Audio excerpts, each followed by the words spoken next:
Hello everyone and welcome to Freedom from the Borderlands, our episodic campaign of Rifts, Ukraine, and I will turn it directly over to our DM, John. Hey, thanks Mark. Good to be here this evening. As usual, I want to say hello to everybody. Of course, you just met Mark, and we have Daniel with us today. Hey folks, how's it going? So, if you were following along with our last episode, you know that our band of adventurers were marching off to find out what was up with some kind of airship, war machine kind of thing, and lo and behold, halfway along their trip, they were attacked by 3 invisible assassins.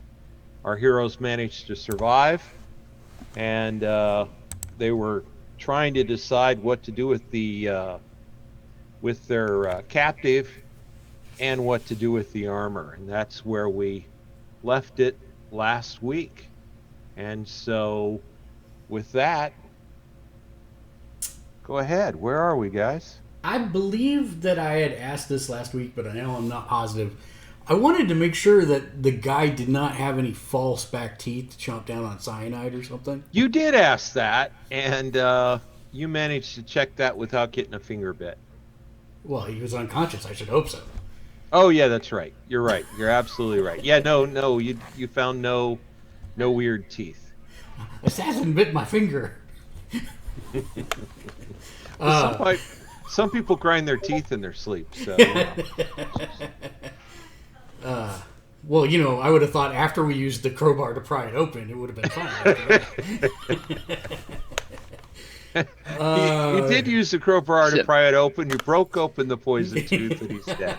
Slow your roll, Joker. Jeez. Torture jokes are fun. I'm sorry. Yeah, I don't know. We have the one alive. What do you want to do with him, Daniel? You're the conscience of the group, as we have constantly seen. You said that you wanted to question him, correct? Yes. Well, I believe that once you are sure his binds are well tied, I might be able to help you get appropriate answers from him. Can you elaborate on that? I will use some spells that I'm familiar with to help make him more pliable to your questioning. Hopefully without the use of force that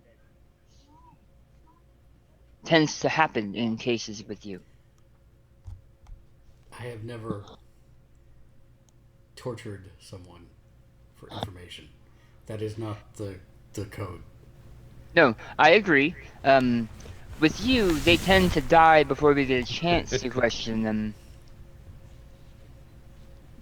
Not to your own avail, you're not a homicidal murderer or anything, but you also don't tend to pull your punches. This is true. I agree with this. They have entered into combat. That's part of the contract. Great. I believe they are secure. Can I check one more time his restraints? Because I know we had found that he could have slipped out of them before, and we shored that up. But I want to like triple check. Yeah, sure. You find a couple places it could be tighter, but you've got him tied up well. Okay. If only I had studied Shibari before I had left. Okay, great. So, sure. Let's set him up, and then can you cancel your spell? Oh, Can I cancel it? Yeah, because he's asleep because you put sleep spell on him. Oh yes, as soon as you're ready, I can waken him. alrighty then. Google says.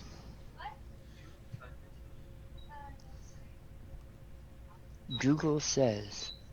Never mind. Mark said something in Japanese. I Googled what it was. Oh. So anyway, moving on.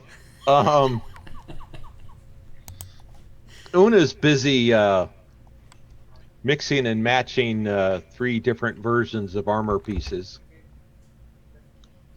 Right, because Una was checking out the assassin's armor, seeing if he could get it to all go together. Yeah, getting one full set out of the several broken sets.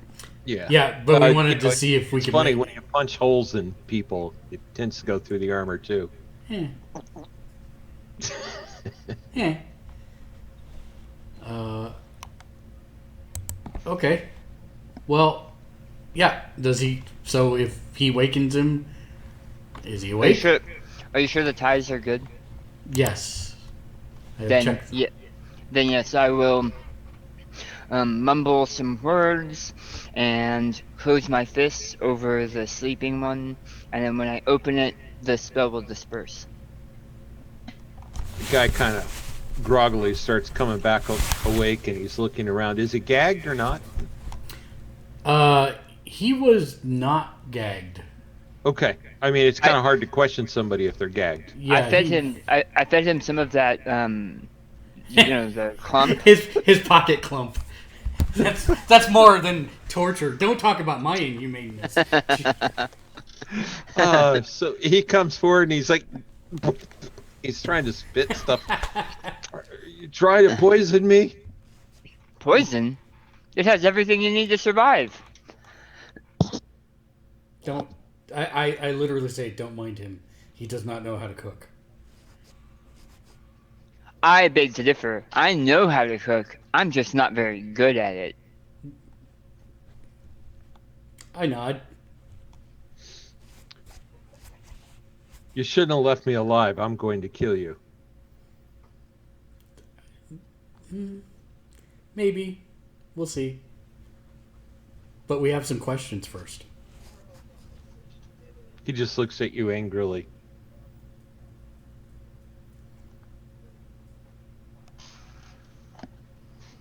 Okay. Z-Teach will put a hand over his wiggling form, and he'll close his eyes and whisper some words, and then when he raises his hand away, he will draw the spirit from the bound individual.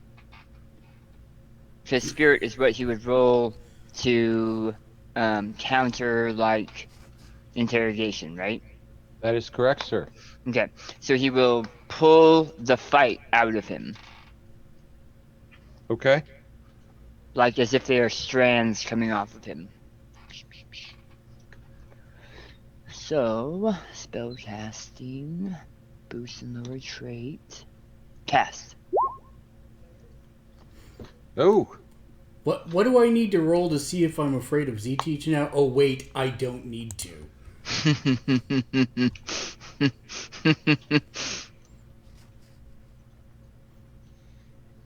So you've got a couple raises there. So what that means is that under normal circumstances, his spirit would be lowered by 1 die, but with a raise, it's actually 2 die to a minimum of 1d4. He automatically tries to shake off the effect with a spirit roll as a free action at the end of his turns. A success improves the effect 1 die type. Okay.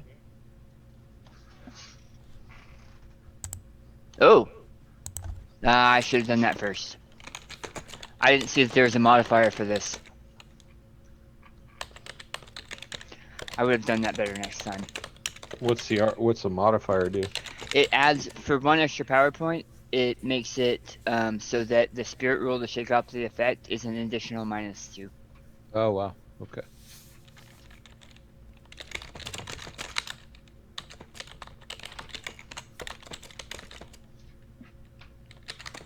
Huh. Okay. Let's see. Z-Teach yanks the willpower out of the assassin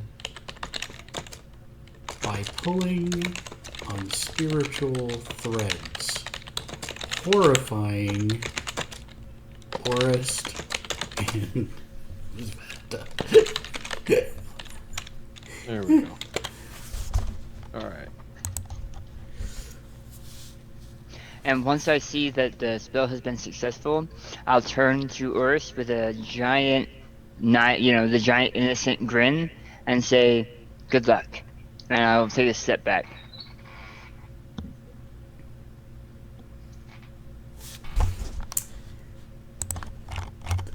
I'm seeing if I wrote this down again, because I always have a problem with it. For some reason, I'm never remembering it. What is the name of this silly organization? I have all these detailed notes, and I can never find the name of the organization. Disciples of Destiny. Thank you. I'm writing it again here. The DoD. Yeah, I know. That I knew it was something like that, but Disciples. Okay. So I will turn to him, and I will ask, "What is your name?"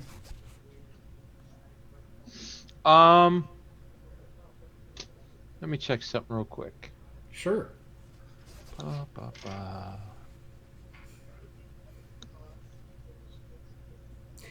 Daniel, I bet he's checking if he even has a name, or if it's Assassin 3. His name is Jarek Lebom. Wow. He's French. I don't know why he's working with them, but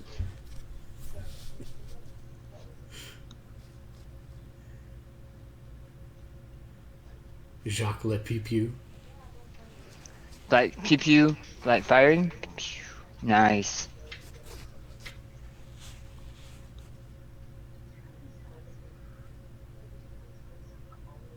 Huh. All right. Well, so I'm looking at your skill set here, Orist. I have a very particular skill set. If you kidnap my child, there's very little I can do about it. That's exactly correct. My skill set does not put me in that direction. If I do find you, I will kill you. But it's going to take a lot for me to find you.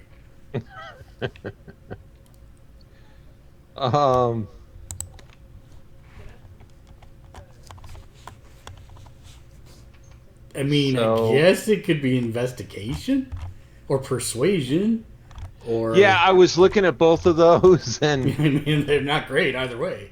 no, they're not. Thank God we got more bennies. Yeah.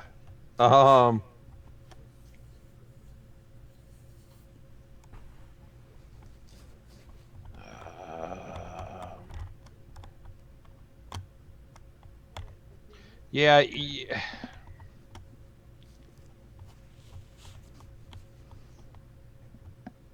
Look at your edges here.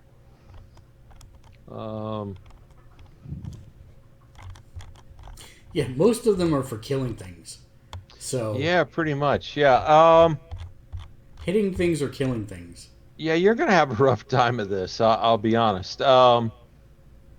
So yeah, investigation, performance. Good dance for him. Um, It's not like um, it'd be any better than investigation. Or I know, right? I will dance until you'll give up. like any common useful skills, that's my dump stat. Um, Wait, I've got another something I can do to help even further. I'm all ears. Because I just asked this guy his name and he's looking at me like I'm an idiot. Hey, John, have you seen the Pirates of the Caribbean movies? I have. Okay. Been a See, while. seeing that Oris is having some issues, Z-Teach and the person is laying on the ground bound. Z-Teach is going to cast Entangle. He's going to reach into a pouch and bring out a small husk of a dead spider, showing it to the guy on the ground. He'll crush the husk and crumble it, allowing it to fall to the ground around the bound person, and arms or tentacles that are part spider and part octopus will start reaching up from the ground, wrapping around pieces as they are climbing from the ground up the guy's body, starting to crawl towards his face and pulling him towards the ground. Oh wow. I, Alrighty then. But first, I'll roll to make sure that actually happens. yeah, 7. yeah. Yeah, yeah, yeah, yeah. You got a success. I No raise on that, but you did get a success. I tell him I'm the nice one. You should really talk to me, because you can see what happens when he gets impatient. It's not really causing me a lot of stress, but I'm going to make it seem like it's causing me stress to keep them from taking him over. Right. No, that makes sense. So you whisper to me, I don't know how long I can keep them Yeah. from taking him. Yeah. I can't. It's taking everything to stop them. Well, I'll try and go faster. And I turn to him and I say, name? Kirill. Kirill. Kirill, what division of the Disciples of Destiny do you work with?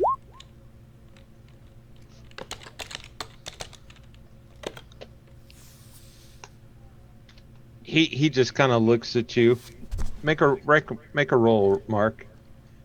Yeah, it doesn't matter which one. Investigation, go! I'll use a Benny. Come on.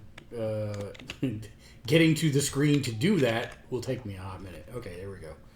I gotta move the turn order.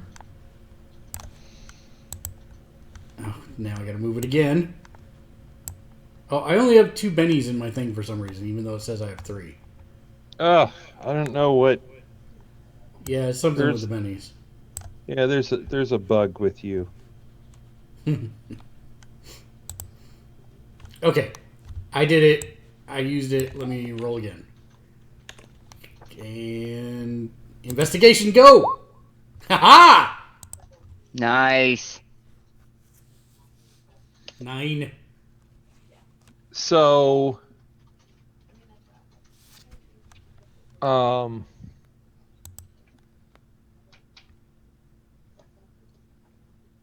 he says he's with the body.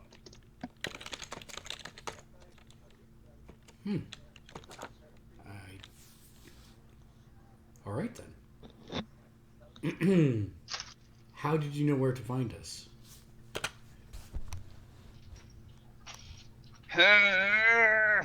They're getting stronger.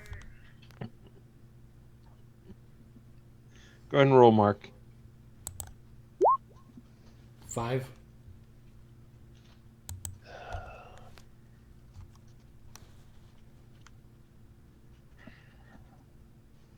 We're not the only ones out looking for you. We just got lucky.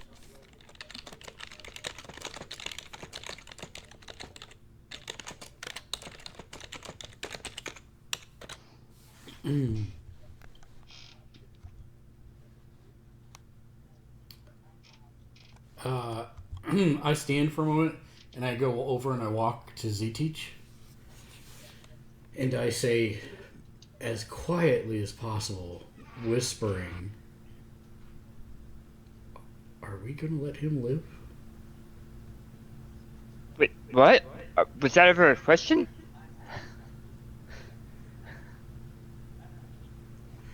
I mean, he is unarmed. I will not kill him. I will not be the one to kill him. Yeah, sorry. That was meant more as a Z-Teach hadn't even considered killing him. Okay. Okay.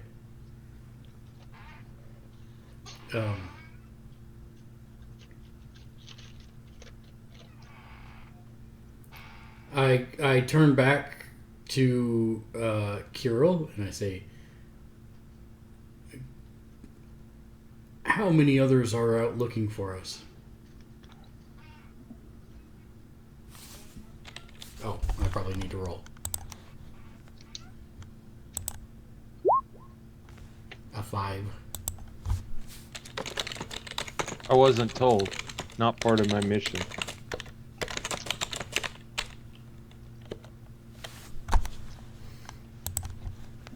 How do you make your armor turn you invisible? 6?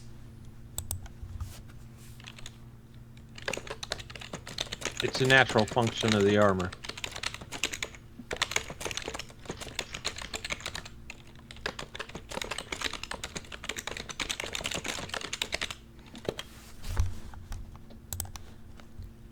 Do you have family?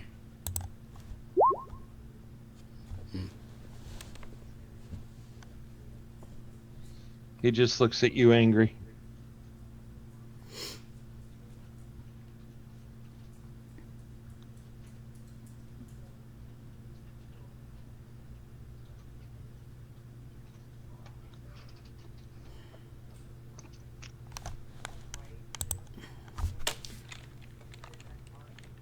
How far is it to the Zeppelin base?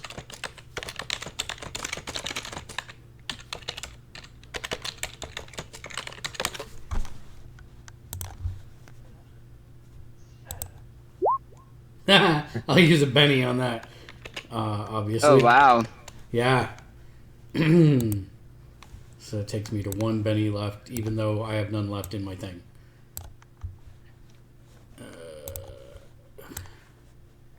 Let's try that again.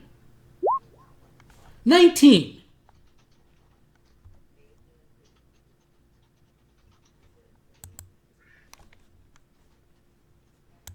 At your rate, you'll be there tomorrow.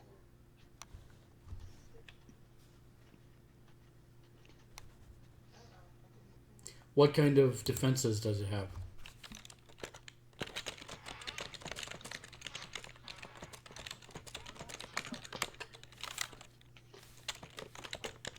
Wow, that's a really good roll. Holy crap. That's why I'm asking.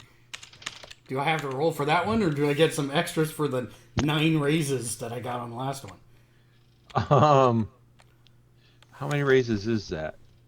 That's it's 4. 3. 3, yeah. 3 and a half. 3 and a Yeah, half. 3. 3 and 1 point shy of 4. Yeah. It has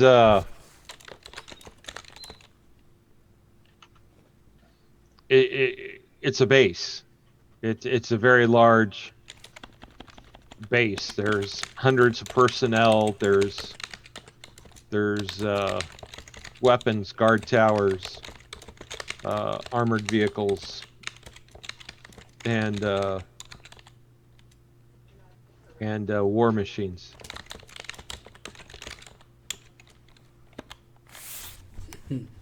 I'm going to look deep into his eyes, and I'll see his anger. And kiss him. No. And I will ask him very slowly, if you were going to disable the base, how would you do it?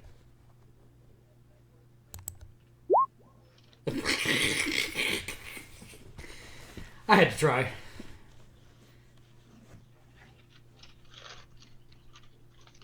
Yeah, he just looks at you angry. Um, I don't think he's gonna talk anymore, Z-Teach. That's too bad. there you go. I gave you another penny, so maybe you can use it if you want. I mean, it's up to you. I'm not trying to encourage anything. no, I know. I'm with you. I'm just solving the bug here. Yeah, I'm with you. No, I'm gonna save that because he may actually try and kill us later. I may need that.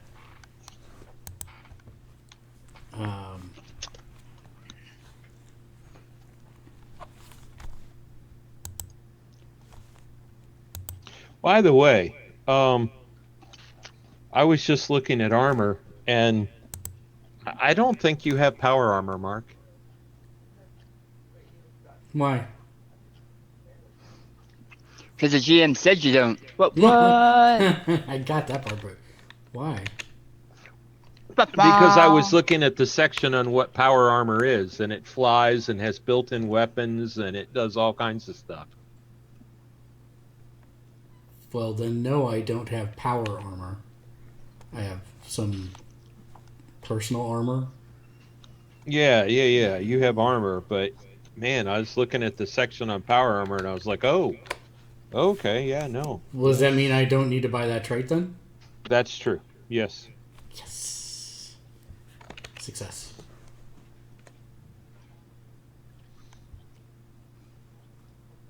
Yeah, because it doesn't give me a boost in strength or have any of its own weapons or anything like that. So Right. No, you just have armor. that's fine. Yeah.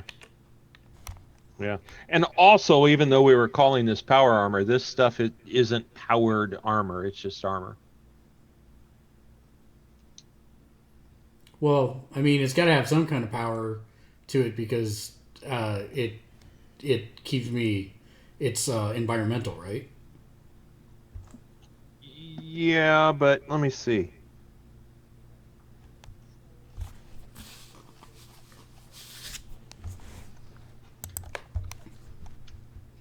I mean, like the NGEX10 Gladius Exoskeleton EBA, right? Mm-hmm. Is a tactical body armor. Mm-hmm. And it grants a user's strength D12 plus 1, plus 2 pace, and it is not power armor. Okay, sure. I mean, if you look at, and you guys, we can do this later because it doesn't kind of really matter, but no, if you look at page 94, it's 94 and 95, and you actually see what power armor does. Power armor is like wearing a mini robot suit.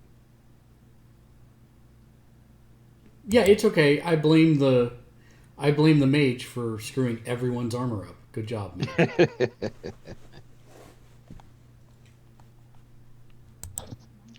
So, Is tech. I no understand. yeah. And so, yeah, I don't remember what armor, because I know I looked up an armor and based your armor off that, Mark. Yeah. I could probably compare stats and figure it out, because that's what I did, is I just said I borrowed stats. But no, I don't think you have power armor. Okay. That's fine. Yeah, it's kind of, I didn't realize that power armor was, anyway. Yeah. I'm not a Mighty Morphin Power Ranger Zord anyways, so... Right. Just think Iron Man. Iron Man is power armor. Yeah. Yeah, and which is a lot different. I have more tactical kind of armor. Yeah. All right. So yeah, I turned to Z-Teach. I said, I don't think he's going to talk anymore, and Z-Teach said, too bad. And then I think Z-Teach is going to murder him. That's what it was inferred. I'm turning my back so I don't see it, regardless.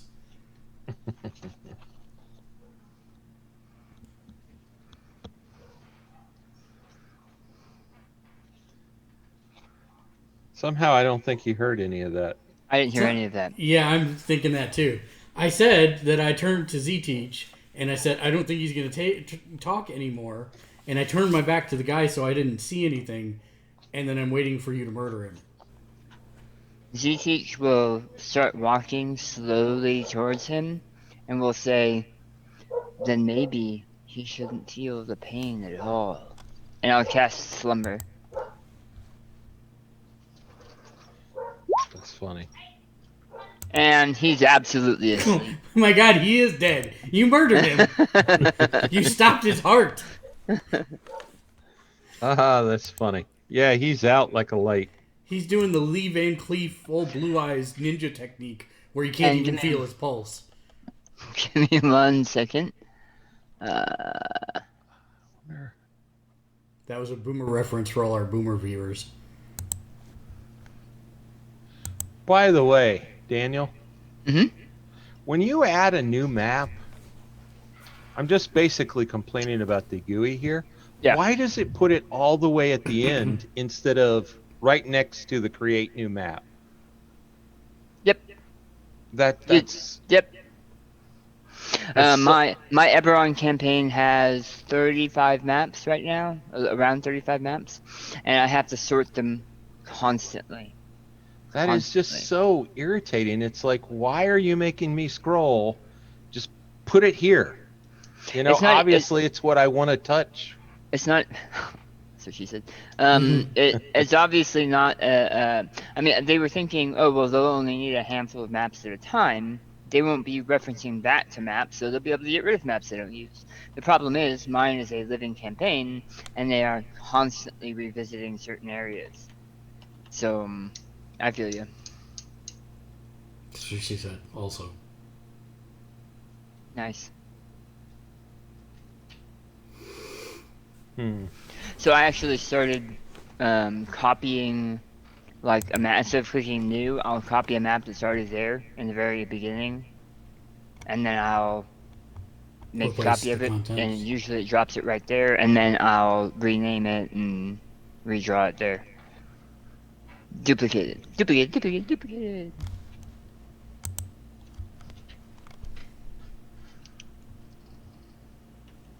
Why am I having problems adding text? I hear gentlemen of your age sometimes have that issue. Nice. Wow. Don't lose hope. We're definitely hitting the 50 plus for 50 demographics this evening with jokes. Well, wow. I thought you were 35. Yeah, about that. Why isn't this working?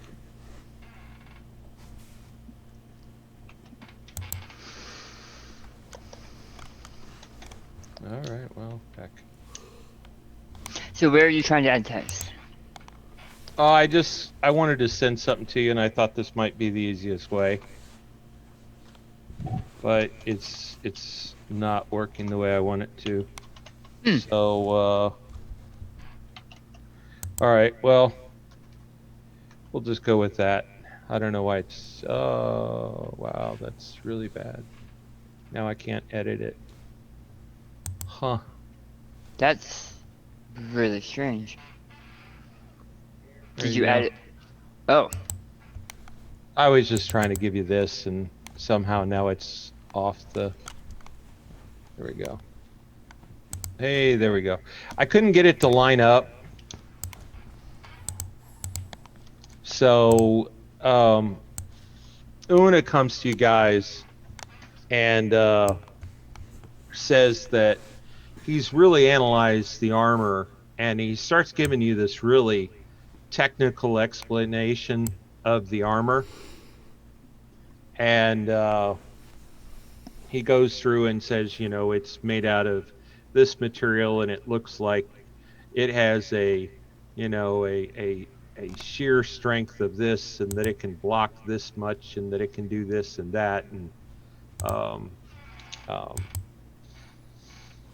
and he talks about how there's a integrated,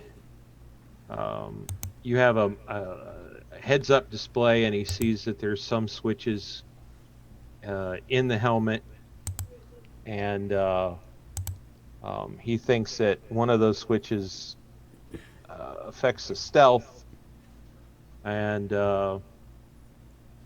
So basically everything he boils down to in game terms is it's +5 armor, +1 toughness. Minimum strength is a D8. Weight is 14.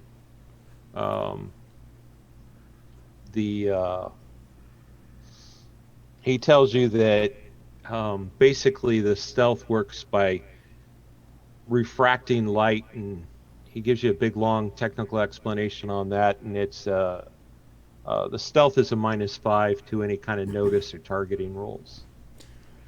Would it be possible to adapt that technology to bullet train's armor? Your armor. Well, my armor's not tech armor. I don't have a battery. Yeah, to his armor runs on Handwavium magic stuff. The magic within. Yeah. Una said he'll have to think about it, but he doesn't think so because he thinks that this armor was built specifically for the stealth. Okay. And that any armor that uses that tech would have to be built from the ground up. Okay. I mean, we can take it, and if I need to, I can get into it. And do your peoples or you have power armor like this, Una? Yeah, there's some stuff like that. We're not at war a lot, but there is a military. So you don't have training with stuff like this? Me personally? No. You personally? Okay. No. No,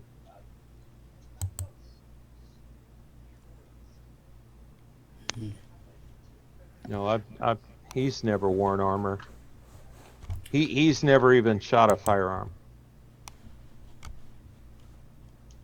All right. Well, I'll put the working suit of armor in the saddlebags, so we got it. Okay. So there was something else for us, and you would have to be the one to do this. These rangers didn't get here on their own. They had to have been riding something. We were on horseback. So they must have horses in this area, and I don't want to leave him a horse to travel back home. This sleeping guy. Well, I will start to examine the area. Are there signs of...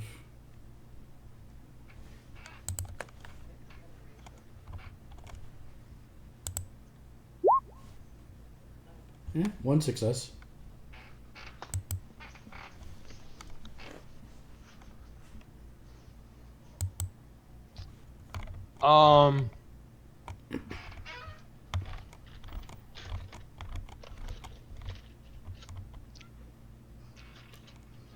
Yeah, you look and you can follow their trail. You can follow their footprints. And it's funny that it's a 5 and it exploded. Mm-hmm.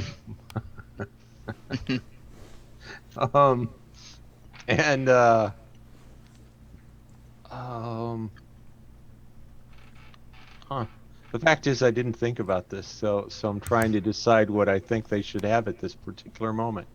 So, and GM to GM, out of character, I'm not planning on taking the horses, so I don't want it to be a resource issue. I just literally don't want to leave this guy with a horse so that he can make it home and report on us immediately. Yeah, well, GM to GM, it's not likely disciples of discipline, especially these particular guys, as well as they're outfitted, would be running around on horses. So I'm trying to decide. And GM to GM to GM, when Daniel says he doesn't want to leave him with the horses, he means he's going to make more mounds of food. So, if GCH is going to leave him a couple, he doesn't want the guy to starve. He's going to leave him with a couple of clumps and a small bottle of water. But, if it doesn't look like they rode horses and they were just running because their armor makes them higher endurance and faster or whatever, then Yeah, fine. no, but it doesn't. And I have to say that because you have a working version, and I don't want you to have that. So No, John. You said 5 sessions ago that this gives haste. I can run as fast as a horse. see what I'm saying? So you find, and it's a ways back. They walked a ways on foot, but you do track back, and you find three vehicles that look like bikes, but they don't have wheels. Who? All right.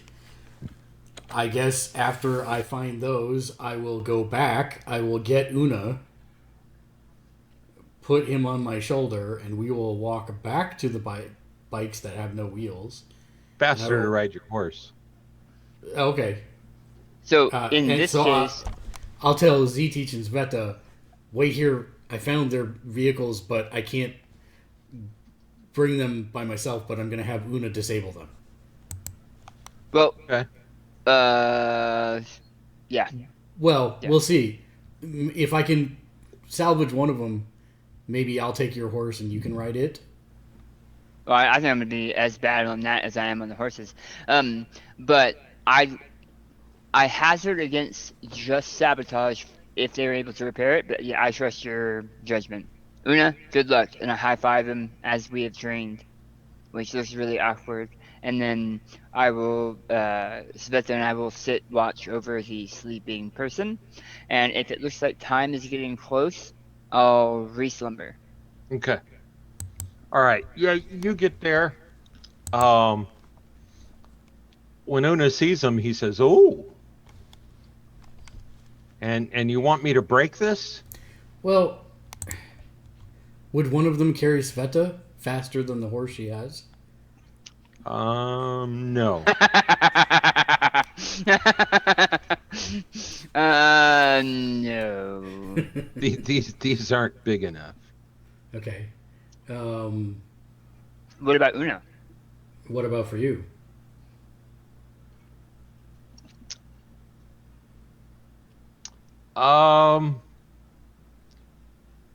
Yes and no. Yes, it would carry me, but the size is wrong. I can't sit in the seat and reach the handlebars or the pedals. Okay. I don't fit on this. Do you think one of these would be better for Z-Teach than the horse? No. All right. So how can we disable these so they cannot be repaired out here? Oh, easy. You see him grab a screwdriver, and he opens this panel, and he reaches in there, and he pulls out this thing that looks like a battery, and he hands it to you. 3 batteries going in my pocket. And yeah, so well, not your pocket. I mean, matter of fact, he didn't hand it to you. He had you take it out. Okay. But 3 in your saddlebag, maybe. Yep. They're pretty heavy. Okay. And but yeah, he says without that, they're not going anywhere. Perfect. He says, but just to make sure, he says, can you knock these over? They're sitting. The bottom of the bike is on the ground. Can you push them over? I will push them over, or attempt to. Yeah, I mean it's easy. And so he takes a couple things off the bottom of each one, and he says, these are gravity plates. Kind of hard to run without those. What do they do? They make things fly. In the saddlebags. How many did he recover? 6. 2 off each. 6 gravity plates and saddlebags. Looks like Cyber Horse is getting an upgrade. Damn, Skippy! Cyber Horse, fly! Sorry. Okay. Yes. So, great. We'll do that. And then, are there any other very useful parts on these? No weapons or nothing. Okay. Thank you for helping with this, as always. Yeah. And we will ride back to the rest of the group, and I will report. I'll tell Z-Teach what we found, and say that they have been thoroughly disabled. They are not going to be able to repair them out here. Okay. And you're just going to leave the guy tied up asleep? I'm actually going to take him a little bit further with us from the bikes into the middle of nowhere and then drop him off with food and water. So closer to the base. Oh, no. Yeah, yeah. So then do we need to backtrack an hour the other way to drop him off? No. Half an hour. If we're on horseback and we're fairly quick and he's on foot, we should still be faster. I'm taking the suit of armor with me on my horse because I think I weigh less than you, and I definitely weigh less than Sveta. Okay. So I'm strapping up the armor on my back, and then I figure Una is sitting on the armor. So you've got the stealth armor then? Yep. Okay. Z-Teach takes them. Oh, and we have all of the bows and stuff, right? We're not leaving him with bows and arrows and stuff. No, we're not. Okay. Sveta has all of those, I believe. Okay.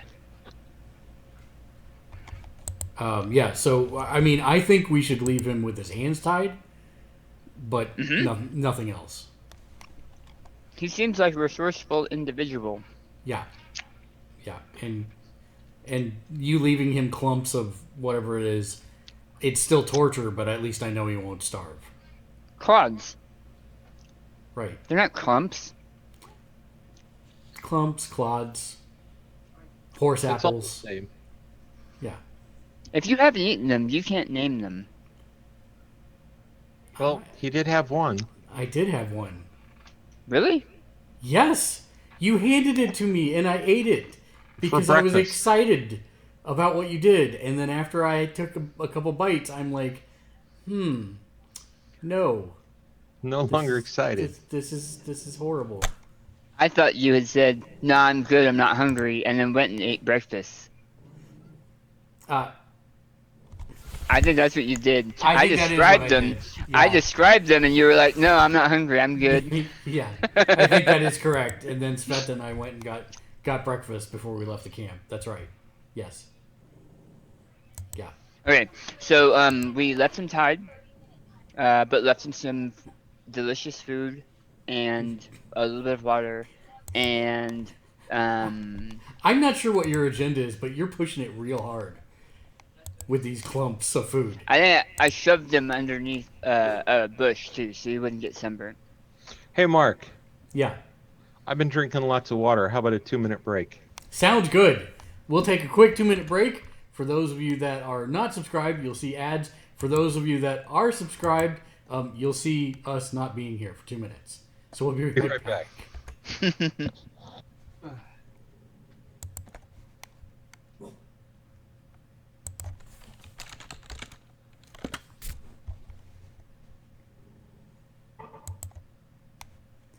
Create a dashboard. And then we'll just do...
I guess I'm the only one back.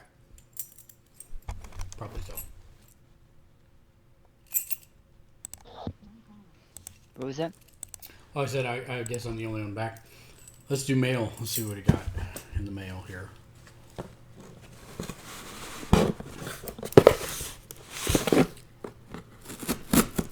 Did you get your stuff? That's what I think I'm opening right now. No, I'm in the movers. Oh, no. Of course not. That would be useful. I am back, and guess what I remembered to do? Pete? Oh, start the... You did. I see it. Thank you. Ooh, snap, dog.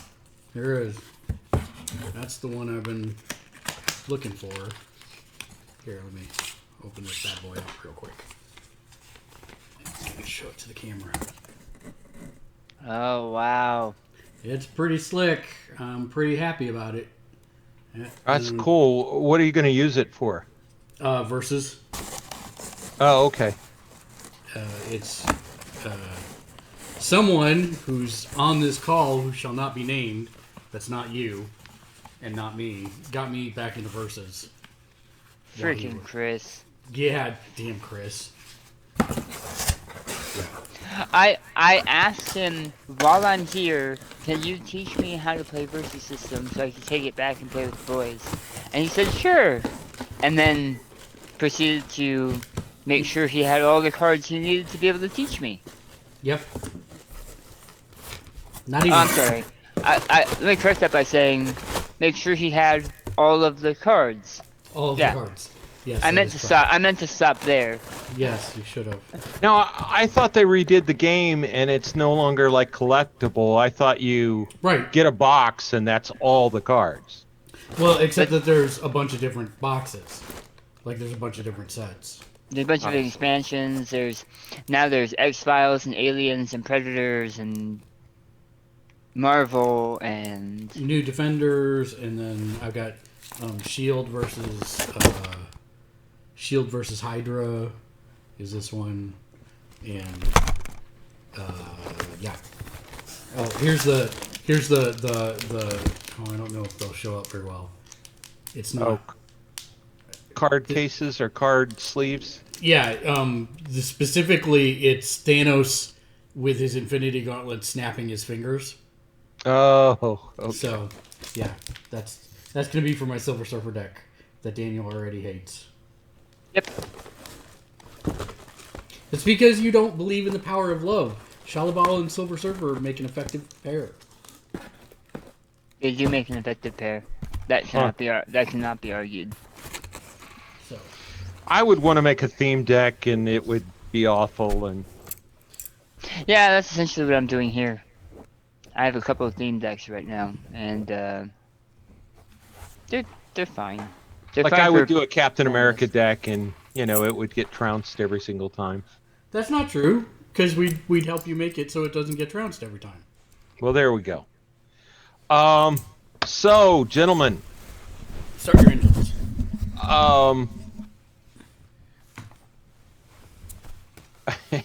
so you're going to head off towards the base. Yeah, I think slowly a plan is forming because, I mean, we weren't supposed to assault the base anyways. We're just supposed to scout it. And I'm thinking probably using that suit is going to be the best way to do so. But, I do have stealth. Not great, but I have it.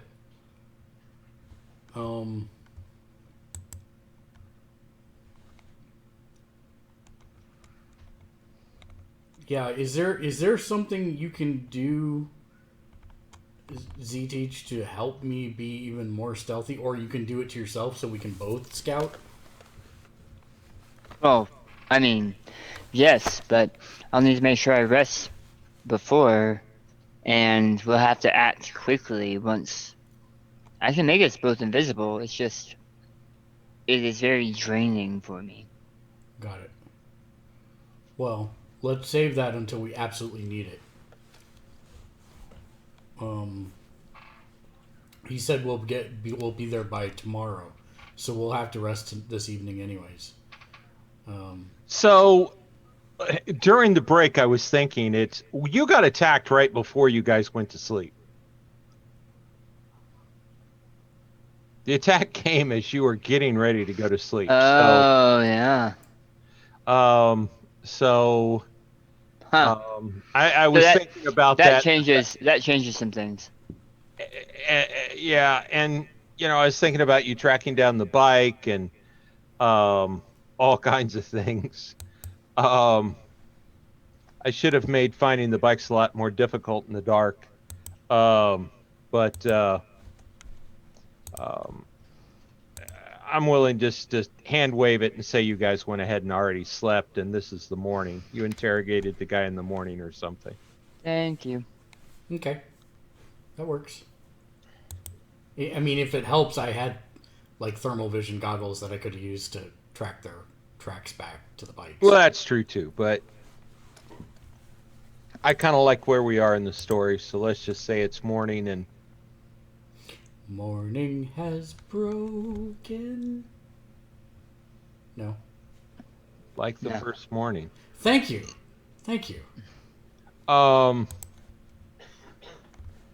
I was listening to him this weekend actually, and really I just was really getting into the song Father and Son. He was a seminal road trip cassette tape that my parents played over and over again until I could never not hear Roger Whittaker in my head. Roger Whittaker. Oh, I was thinking of Cat Stevens, but okay. Oh, yeah. That's fair too. Who has the song Father and Son. Anyway, so it's morning, and I guess you guys are riding.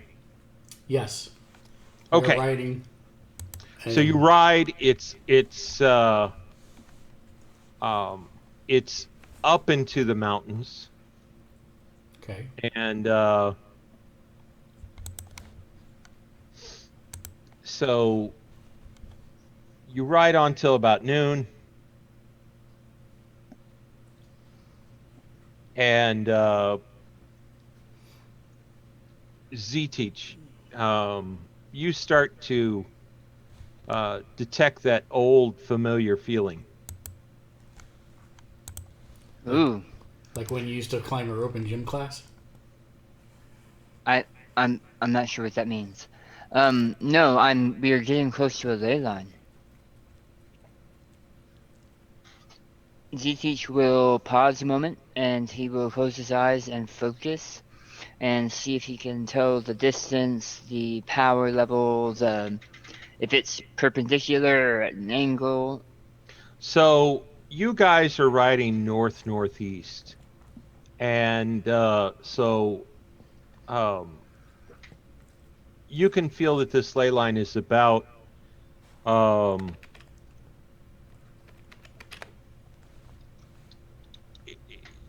it's probably about 10-15 miles ahead of you, and it's about 10 or 15 miles ahead of you, and you can feel it's pretty strong actually. And I will relay that information out loud to Bullet Train and Zeta. It would not surprise me if the base that we are seeking is near this ley line.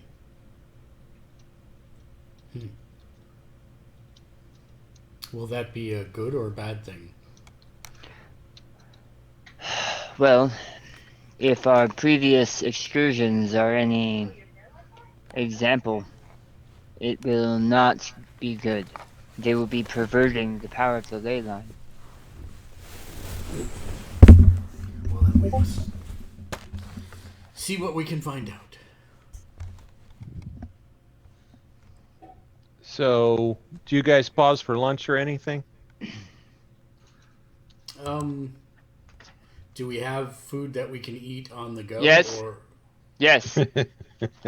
Yeah, you do remember saddlebags were packed for you. Yes, you have food you can eat on the go. No, I said food, Daniel. No. Not clumps of... We have sandwiches. You do have sandwiches. And Zuti will pull out a sandwich. You can't live on Claude alone. Again, I'm not sure what your agenda with these clods are, but you're pushing super hard. All right, we'll eat. No, we will continue on and not stop for lunch. Okay.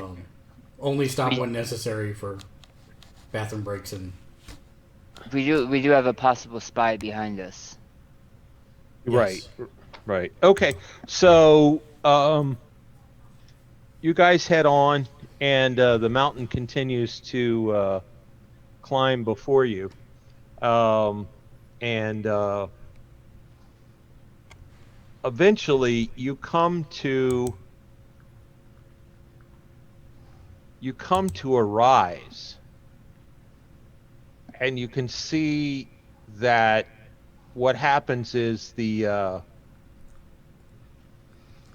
mountain comes to a rise, and really to see over the rise, you're going to have to get off your horses and walk or crawl forward, and then the terrain drops significantly, and then of course starts to come back up and flattens out, and what you see is there is a road coming up this kind of valley or ravine, whatever, that leads up to this.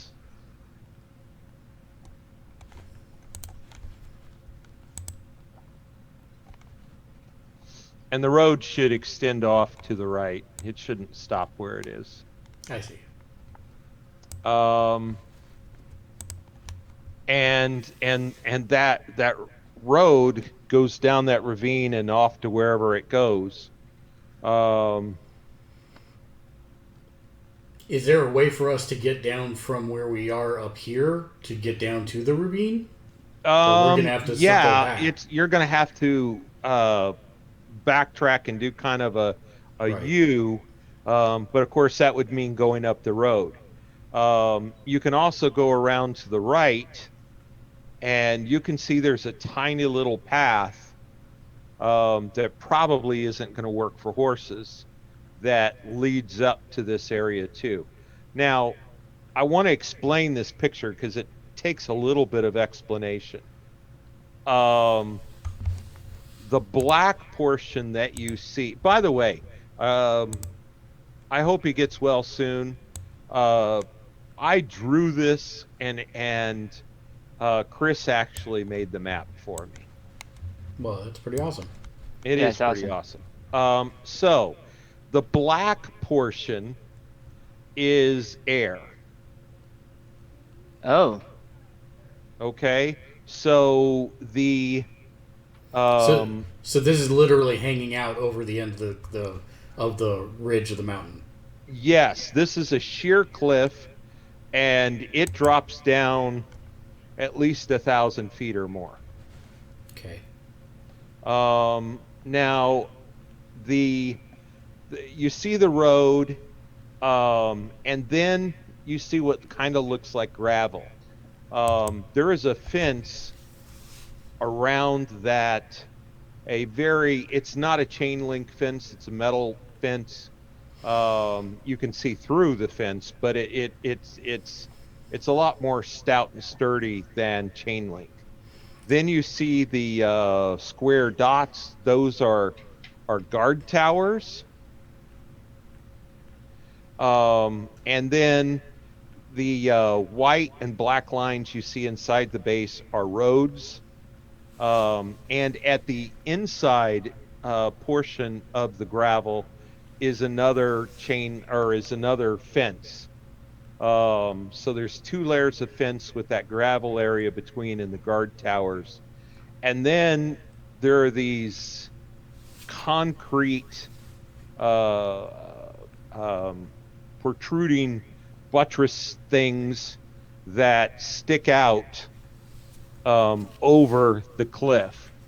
Like piers. Yeah, like piers. And you see where I'm indicating here? Mm-hmm.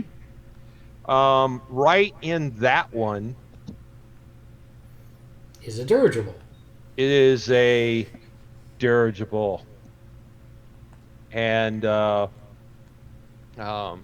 others are empty. Okay. I have several questions. I have answers. They're actually not for you. Then Z-Teach. I won't say a thing. Oh, last thing I want to tell you. You see at least hundreds of people on this base. There are formations of guys marching around. There are each of the guard towers could hold 20 people. There are a lot of people at this base. Okay. What are we meant to do here? Well, we're supposed to scout. But I have an idea, and it could be a good one. Or Let me could be a interrupt bad one more time. Okay. I'm so sorry. The last bit of description I want to tell you is you see where each one of these end, yes? Yes. Yes.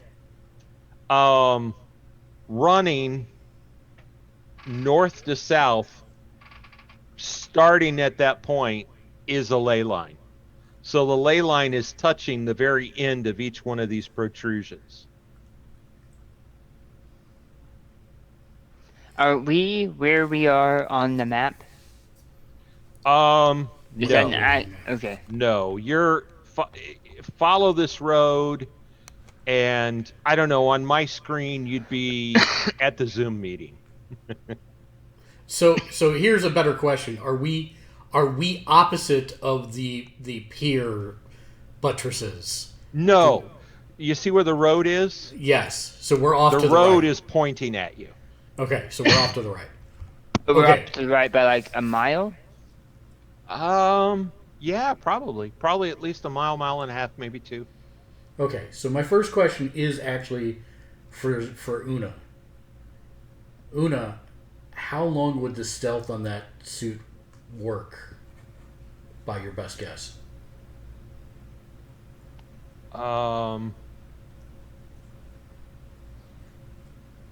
He takes out this little box thing and digs through Z-Teach's saddlebags, and he's waist, from the head to his waist deep in the saddlebag, and you hear some beeps and stuff, and he says,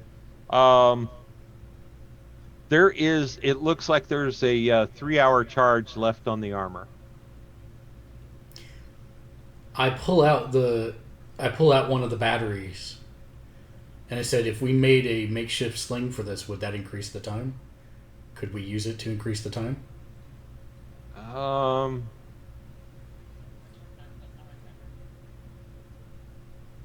No, not really, because the amperage is wrong, and it's not. It would be drawing at the wrong rate. It's meant for different things. Okay, no problem. Z-Teach, how long does your fly spell last?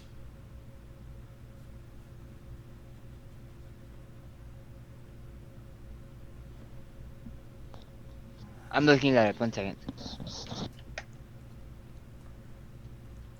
Una, my other question for you then is I pull the 3 batteries out, and I point to them and I say, can you make these into bombs?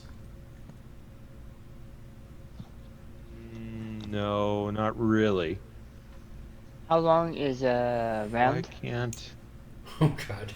If it's measured in rounds, that's not going to work for me flying No. up a mile. No, it's not. Just a minute. I'm trying to type something here, Okay. and I don't know why it's not working. Why can't I? You know when you type a name and it gives you the name below, and you click it and it autofills? Yes. I'm clicking it and it won't. Nothing's happening.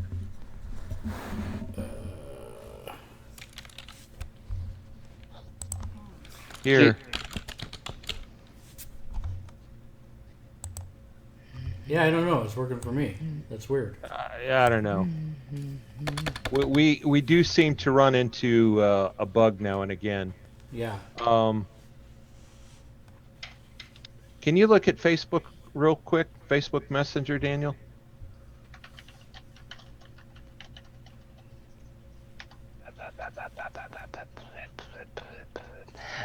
Specific to me or in the group chat? Specific to you. Ah. There we go. Oh.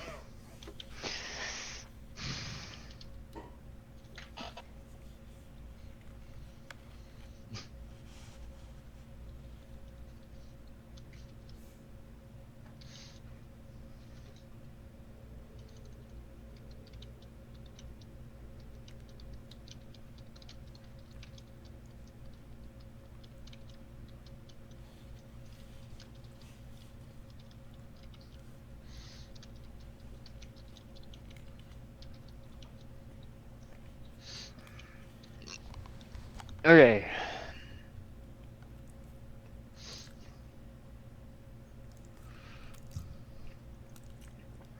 An additional thought.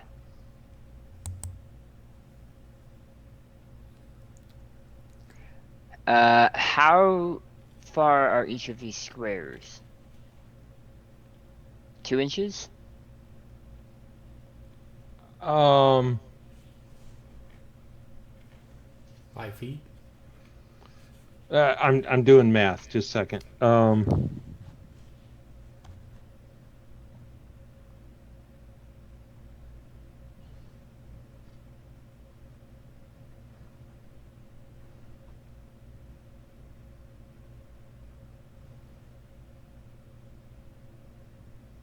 So,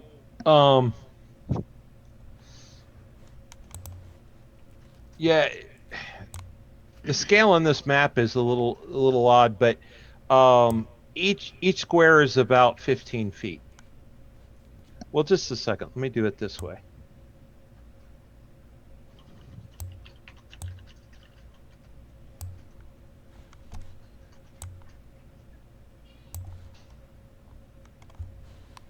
Yes, there we go. All right.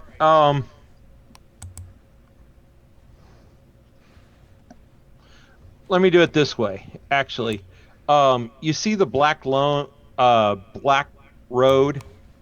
and you can see it has the lane dividers. Mm-hmm.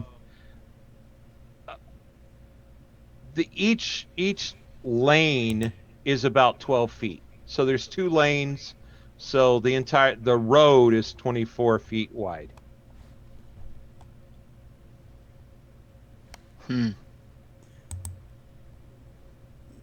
ZT, you gather power from the ley lines, right? Yes. And they also grant me slight advantages when dealing with them and within them. If you were to fly, just as a hypothetical, would you be able to fly continuously? Yes, while within the ley line, yes. And I turn back to Una. Do we have, maybe if we use his clods in combination with the batteries, would that create a bomb?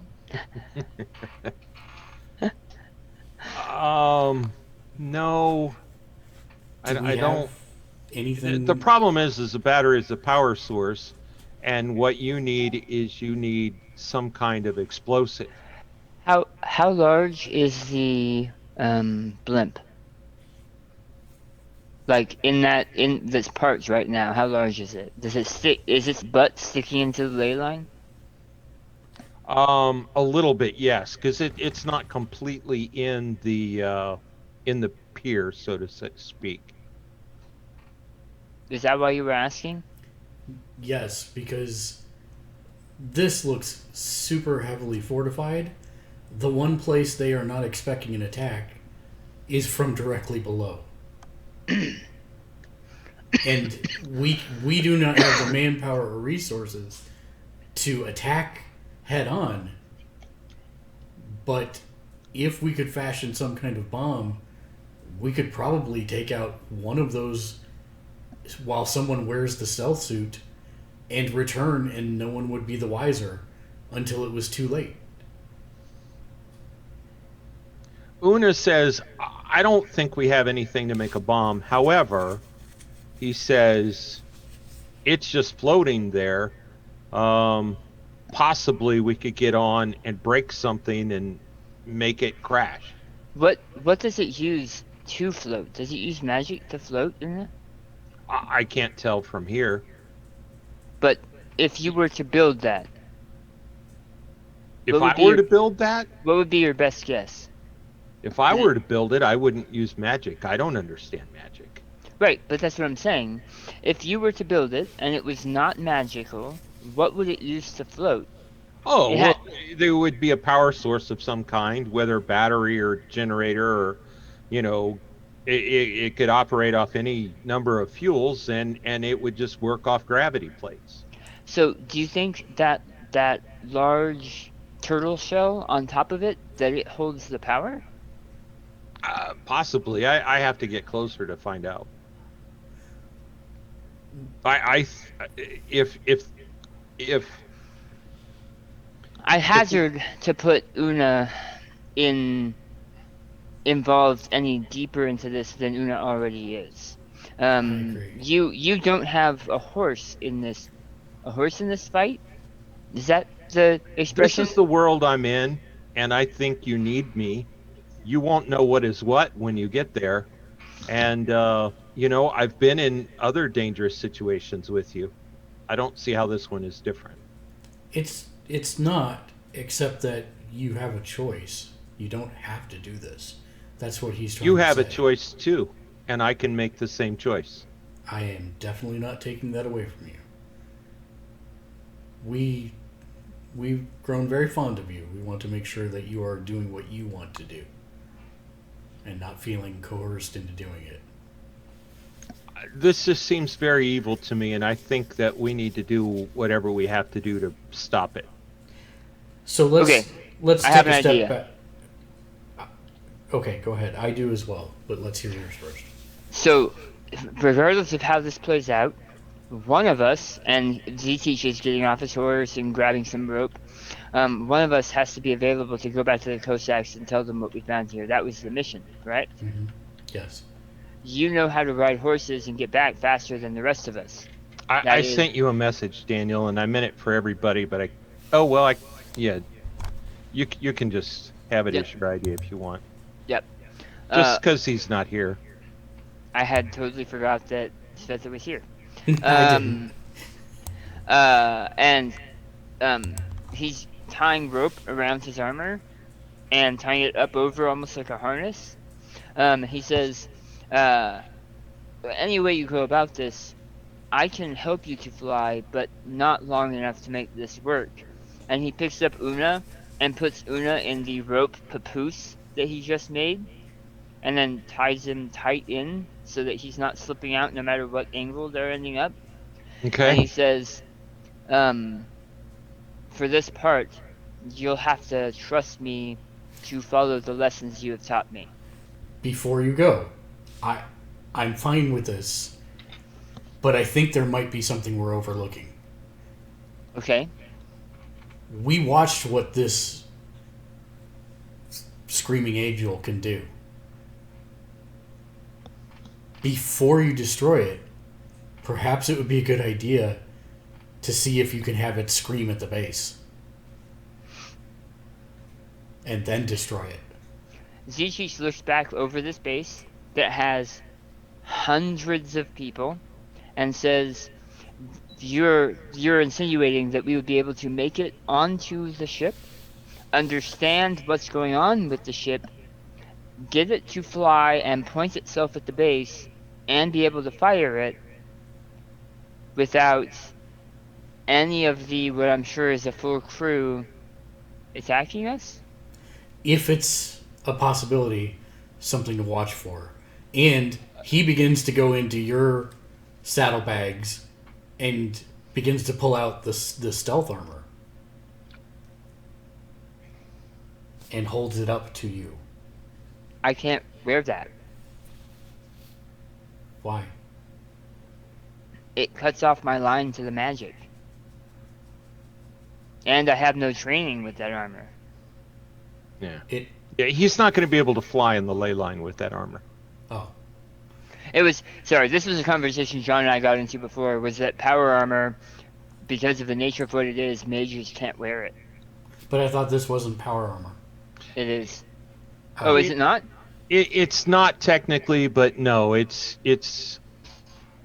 you're not going to be able to fly in ley lines wearing that armor. Okay. Okay. The big clamshell the Iron Man armor I'm currently wearing is specifically designed to, And you'll be able to turn yourself invisible, right? yes, for a short period of time. How much can you carry when you're flying in the ley line? I don't think it specifically says. I was going off of the fact that this armor gives me 2 dice more strength than I currently have. Right, and so you could carry Mark as you fly through the ley line. Oh. Huh. Yeah, you have magic crazy armor. And Sveta can be our chronicler. Well, someone has to guard the horses. Right. Yeah, I had not considered carrying Mark. I had not considered that. That's why I was trying to calm you down before you were ready to jump off the cliff. wait. I have Zeke has a plan. Yeah, but we can discuss. We're not under time pressure that much. Yes. By the way, while you're looking at everything, why don't you guys make a notice roll?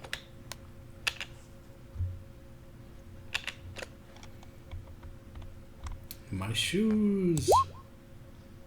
Huh? No, we both did pretty decently. So, the one thing I want to point out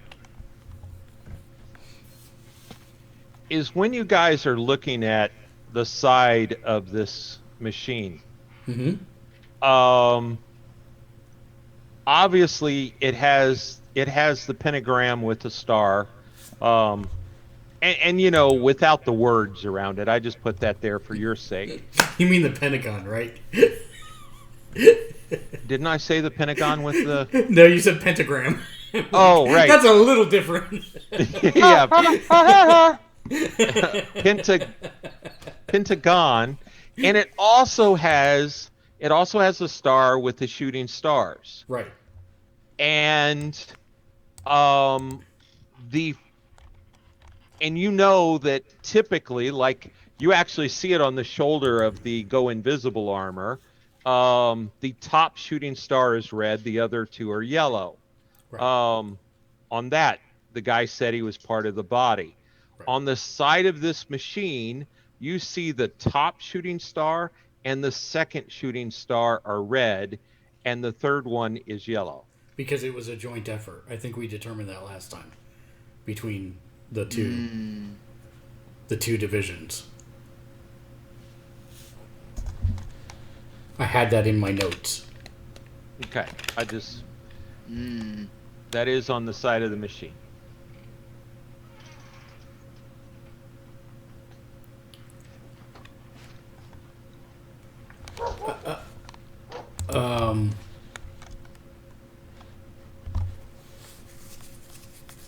So, about a quarter mile behind you and to the right, the mountain, this cliff, does kind of turn to the east, and the ley line goes across that portion of the mountain.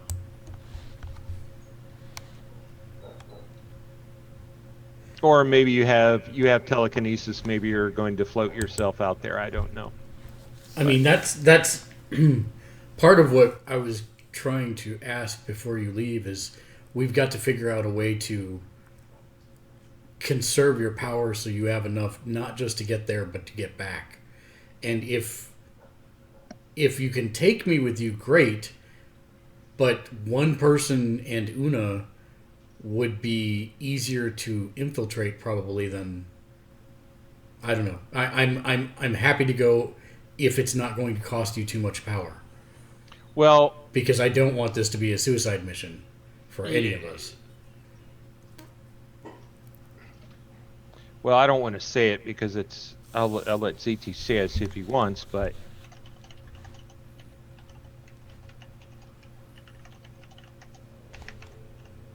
I'm double checking what my powers work like in the ley line. I'll look that up too. But did you see what I sent you? No, that's not accurate. It's That not. no, that's why I'm looking it up. I get stuff back fairly fast, and when I cast spells there's a chance that they go like superpower, like Super Saiyan. But Page 38.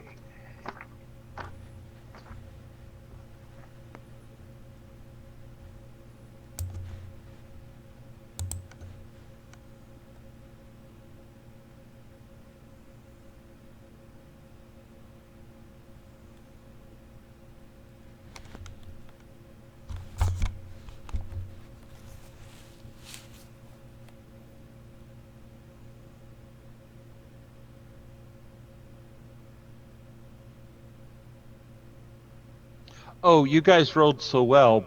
By the way, you also notice the back of the machine has like these antennas that are stretched out into the ley line.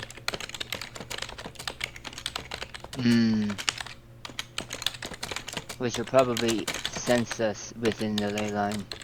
I don't think so. I bet that's its power source.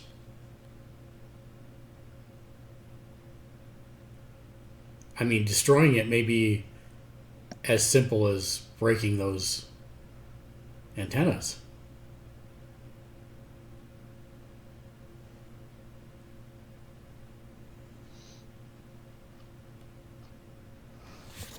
I mean, my only question is if we, if you or us fly up, what are we going to do if they start shooting at us?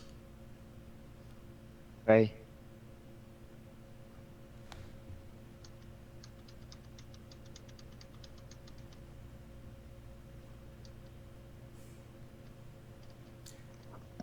I hesitate to do it, but I could. How long do you think it will take us to fly there from here?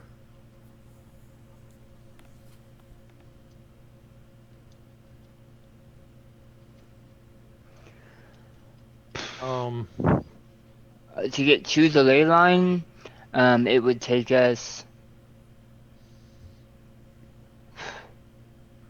a couple minutes. Yeah. Once we're in the ley line, significantly faster. Yeah. Well, I could put the stealth suit on and let you and Una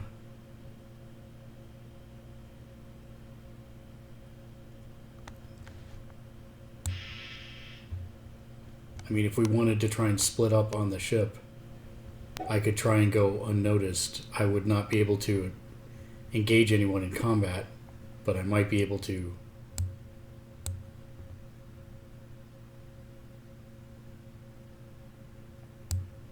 do something.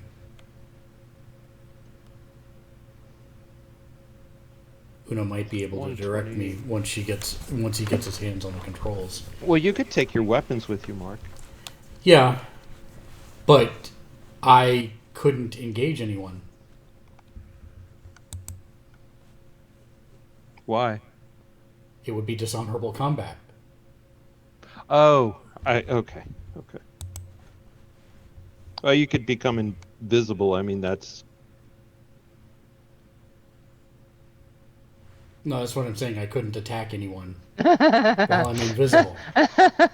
I double the PPE I would normally regain while resting on a ley line. Yeah.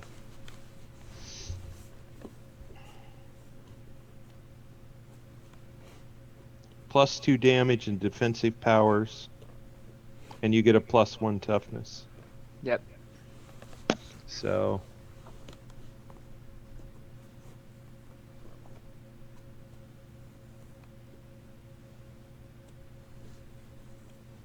And improved duration and range. Yeah. So, I don't see that there's going to be. I understand all of Mark's fears, but I don't think any of those are going to be an issue. Nope, because I'm going to cast Flight on myself to get to the ley line. Then, oh shit, never You don't mind. want to backtrack a Oh, quarter I mile? apologize. No, I was thinking once we're in the ley line, I'll cast Flight again, and it becomes, and you would have Flight for much longer while within the ley line, But you have it automatically because you're in a ley line. and I would have it automatically. And then, but the problem is, as soon as Bullet Train leaves the ley line to go onto the ship, Flight disappears, and I'd have to recast it. But the back end of the War Machine is sticking into the ley line. So as long as we stayed in that position, it wouldn't be bad. I mean, you could land on it in the ley line and walk. Yeah.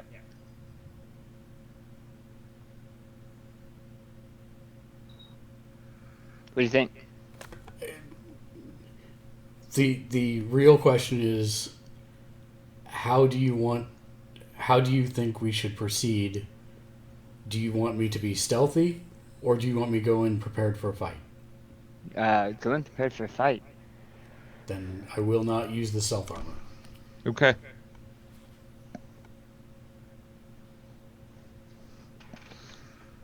And I will tell Sveta, sing the songs of our deeds this day, if we do not return.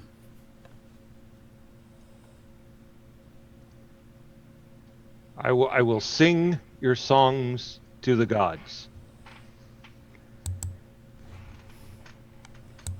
Sveta grabs you by the shoulders, both of you, and says, what does she say?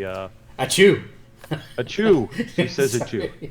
Because she's got a cold. Sorry. Or sinus infection. My bad. I do need to, before we start, I need to rest. Meditate. Okay. You want to do that here, a quarter mile back and to the right, where you can do it inside a ley line?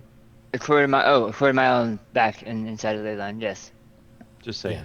Yeah. Let's do that. So we'll travel there, and And Sveta goes back that way with, well, yeah. She'd probably want the vantage point to see what would. yeah, What she would wants to happen. watch and see what you guys are doing, so she's going to stay where you are.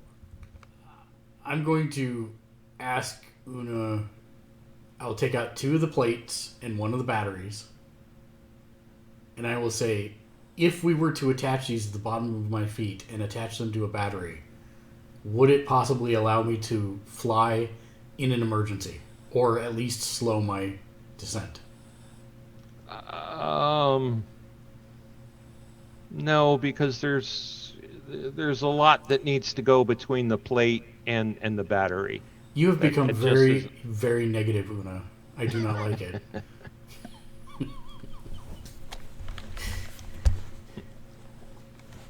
I didn't think it would work, but I wanted to ask. Thank you. You're welcome. I'm sorry it doesn't work. It's okay. I'm just teasing you.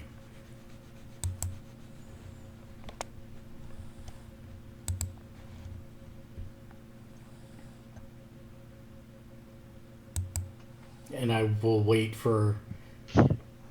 Yep. It takes each about half an hour, but he concentrates, becomes attuned to the ley line, and then turns around and steps off the cliff into the ley line, and he hovers like in place, and then steps back onto the stone. And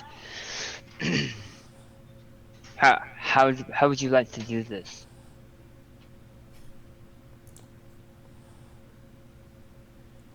I mean, I would think we want to stay as close to the ground as possible until we are Go ahead. until we are basically underneath the dirigible, and then go up if the ley line allows for that. Does the ley line go all the way down to the base of the? Like Yeah, that? it's a few thousand feet tall. Okay. I mean, all the way down to the ground is over 1,000 feet. Okay. Then, okay. He will put his arms out with a rope to have Bullet Train also tie himself to climb shell armor. I will tie off. Is he on the front or the back? I imagined the back and a little high and a little bit higher up so that he can like put his gun over my shoulder. That's exactly what I was going to suggest. Yes. Okay. And that way he's not crushing Una. I'm a makeshift war machine with a baby Bjorn. That's right. That's right. Suddenly, I feel like we're in Infinity War. We got to protect the football. So all right. So you're gonna fly down towards the ground. Yep. And we're gonna skim along the surface of the ground. Okay. At high rates of speed, and then until we're directly underneath the dirigible, and then straight up. Okay. So couple things. There's some trees down here, not quite forest. Mm-hmm. So you're skimming the tops of the trees. You get underneath the war machine, and you start flying up. And you can see as you're getting closer, these antennas. You're easily able to fly between them, but you can see the lines of energy coming out of the ley line into these antennas, and it looks like the energy is being sucked out of the ley line into the war machine. And can I see that, or only Z-Teach? Z-Teach sees it easier, but no, it's easy to see these blue lines. They're visible. Okay. I mean, you can see the ley line. When we're ready to disable this vehicle, it really looks like that's it. So those antennas are coming off of the blimp into the ley line? Yes. Okay. Although, the only thing I'll say about blimp is there is no inflatable part. Oh, see, that's what I was picturing. When you showed that picture, I was picturing that top part was the top part of the blimp or dirigible. I was picturing all of this as a blimp. So I see all of this, but all of the main body as No, there's nothing inflated. That's all armor, metal armor. It flies with grav plates, not lighter than air. Okay. And why isn't that working? I know why that happened. I'm on objects and tokens. Why is it? Oh, I guess I had it weird. Okay, well, you see it has a pointed end, and then it has the end that's farthest away from us in the picture. Is the back end. Is the back end, and that's the end that's poking into the ley line. And does it look like it has engines back here? The engines or the grav plates, you see these things that look like landing gear, and you see them here under the 01. Oh, yeah. Okay, all of those are the engines. Those are the grav plates that and you can actually see like, when you see like a jet engine with no flame or something, it's kind of distorted when you look through. Mm-hmm. You see distortions all along where those things are, since this thing is flying here. And then you do see behind this fin, you see a jet, and there's another one towards the end that gives it its horizontal movement. So the real question is, do we see a way in? Well, not from the underneath. Okay. But if you're following your plan, and you fly up and you land on the back, right. The first thing you see is, if you're looking at this map, is you see here and here, you see that there are two squads of troops, basically keeping anybody from getting down this pier, for lack of a better words. But they're not looking at you. They're looking towards the base. Right. This pier is what you're talking about, right? Yes, here and here. Right. Okay. Right? And so they're looking back towards the base, making sure nobody's coming to walk down that plank. Right. As you land, the top part is relatively smooth, but and for some reason because of the way I made this thing, I kind of messed up when I made it. But anyway, you see where towards the back it goes, it makes a dip. Mm-hmm. All right. Well, there's a at an angle at the very center, there is a hatch, an not elliptical, but like a submarine shaped hatch. Yeah. Okay. Do you think that would be alarmed?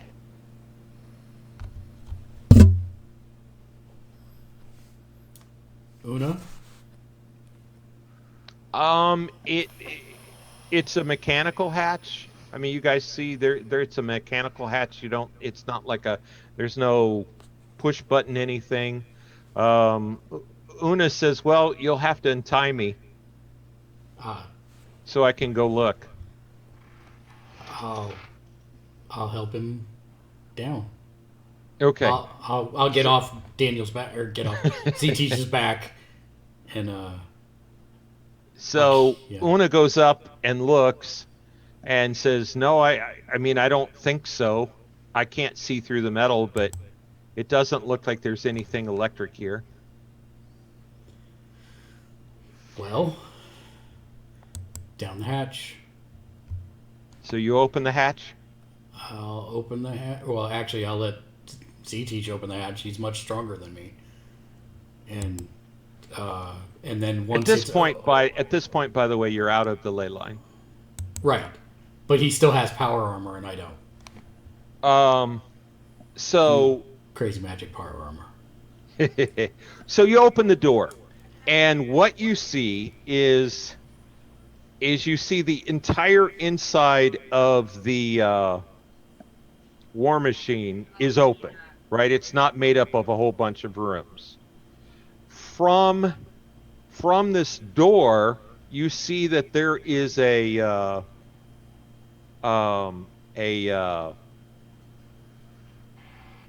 elevated path. I can't think of a better word, but just wide enough for about 1.5 people, suspended on wires, but it looks pretty solid. That goes down the very center, but from the sides you can see the entire machine. Everybody make a notice roll.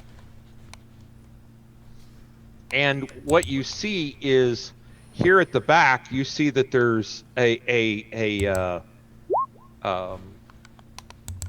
stair that goes down, and you see towards the front there's also a stair that goes down, and you both made it. Yeah, I got 5. Okay. I was looking at the previous one, so it's like, oh yeah.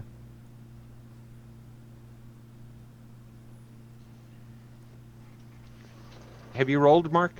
Yeah, I got a 7. That's not the previous one? No, No. I just rolled that. The 9 was the previous one. Yep. Oh, I see. Okay. Okay. So yeah, so neither of you see people.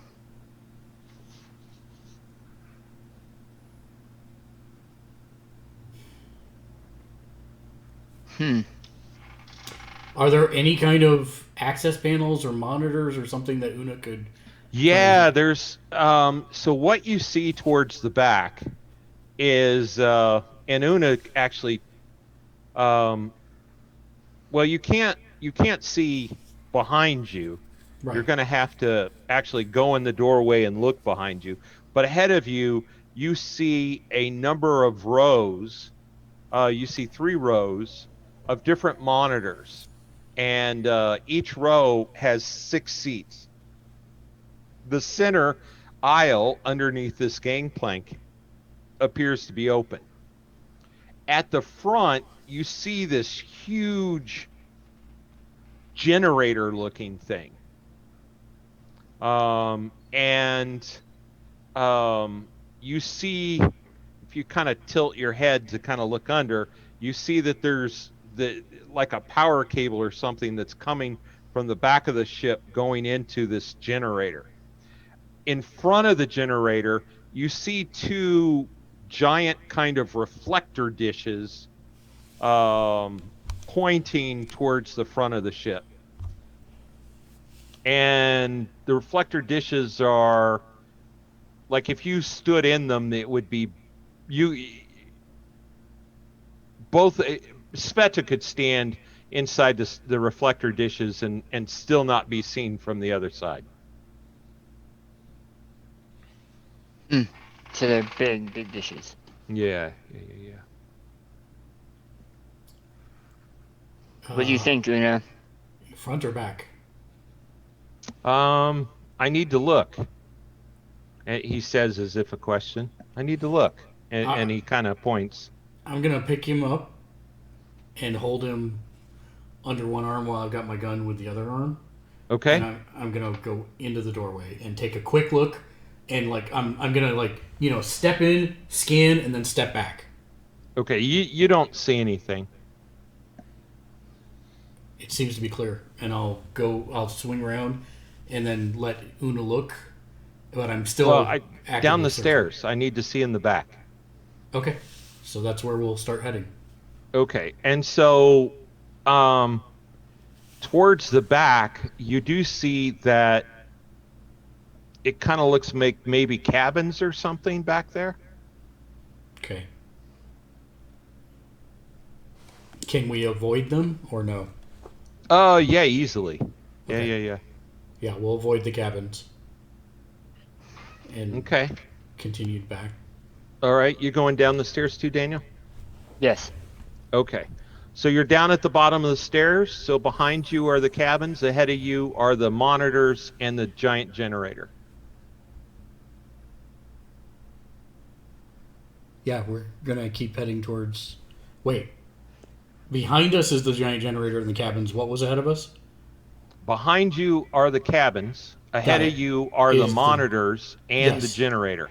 The generator, this giant machine, is at the front. Right. Okay, but we're heading back. Correct? You're going towards the cabins?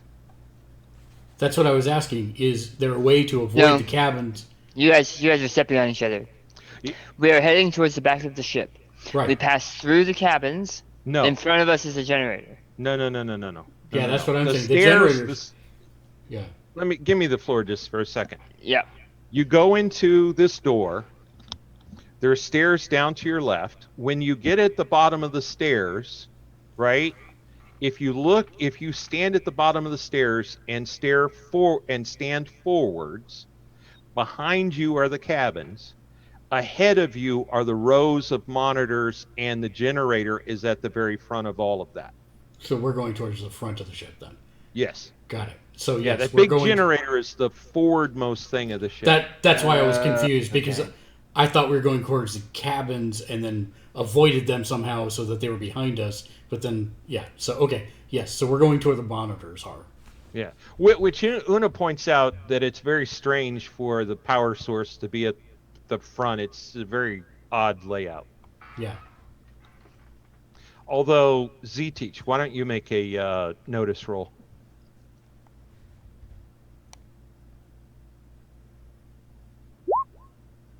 That's a success.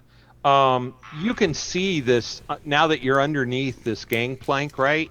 And you see this cabling that's going into that generator. You can see that it's power from the ley lines that's going through that cable into this generator. And you see the back part of the generator seems to be storing somehow all of this ley line energy. I would like to place my hand against it and see if it is pee-pee.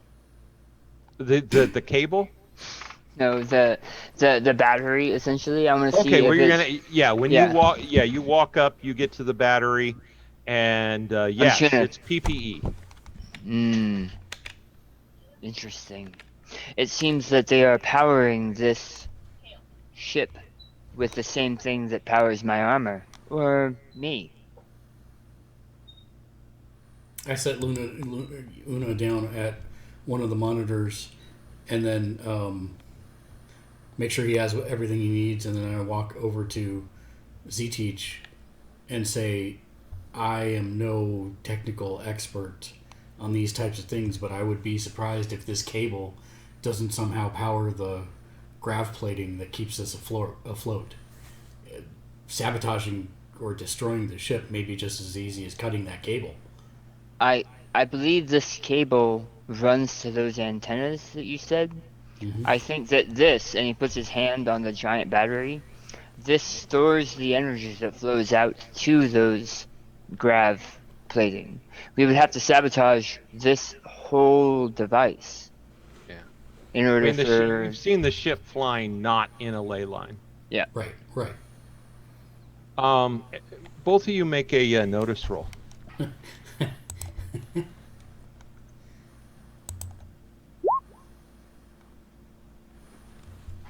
Yeah.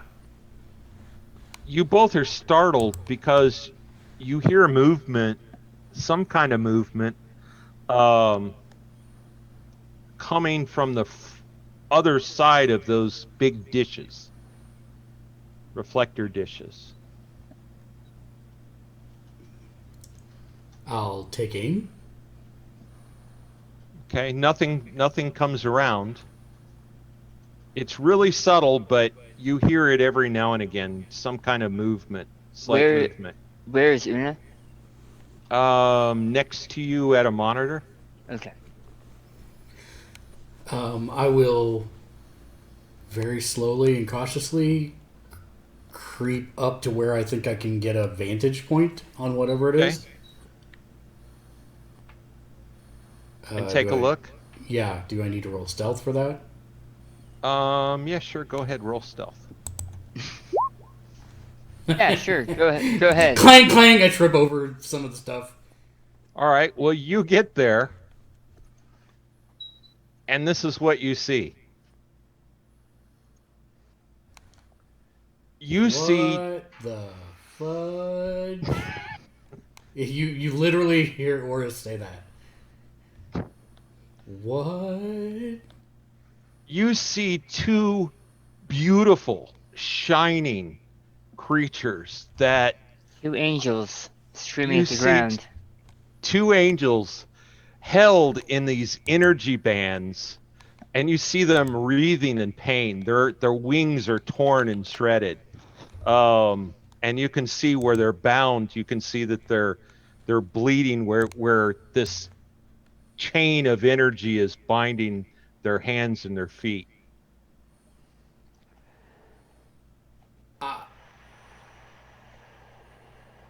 I just motion Z-Teach.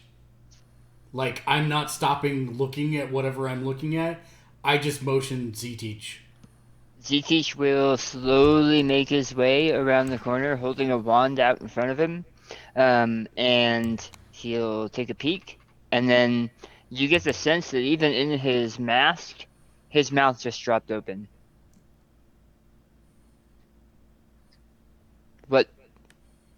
What are they? I mean, do I know? Are these DBs, or would I even... I mean, I know what they look like, but are there actual... I mean, is that a thing? It's whoa, why did my sound get really weird all of a sudden? Yeah, it's part of your traditions. I think they're angels from heaven. From where? From heaven. Is that on this continent? My people believe that when you die, you go to another place, kind of like you did, where you are eternally... You are at eternal peace, and you are able to ride and dance to your heart's content. And these are the gatekeepers and servants of that land. That's a really bad explanation, there should be a lot more awe and inspiration, but I don't If they know travel, what to say. if they travel between the worlds, do you think they could get Una and I home? I've never seen one. We only have stories of them, so maybe. They also might attack us.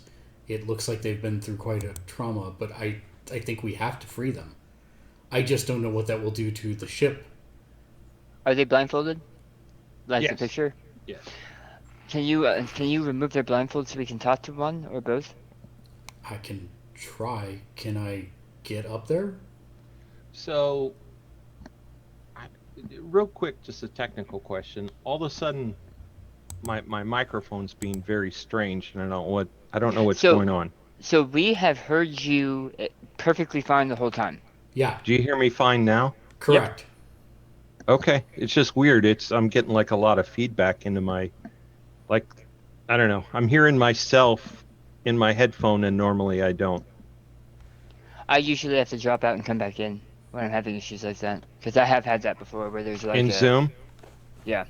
All right. I'm going to drop it. It's very distracting for me. Do we want to take a 2-minute? Yeah, we can do that. Yeah, let's do that. Okay. So we'll take a quick 2-minute break. Also, hi, Mr. J Nice. And thanks for the subscription for the 21st month in a row. You are a rock star. But you already knew that. And inflated, you mean like your ego? Yes? Possibly. Actually, it's not inflated, so I don't know what that's going to do for you. Or how that works for your joke. Just saying. But we're going to take a quick 2-minute commercial break. And we'll be right back. I don't know how to free an angel. We're going to have to figure this out. I was not expecting that. At all. Like, I wasn't expecting actual angels screaming at the ground. So well played, John.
All right, I'm back.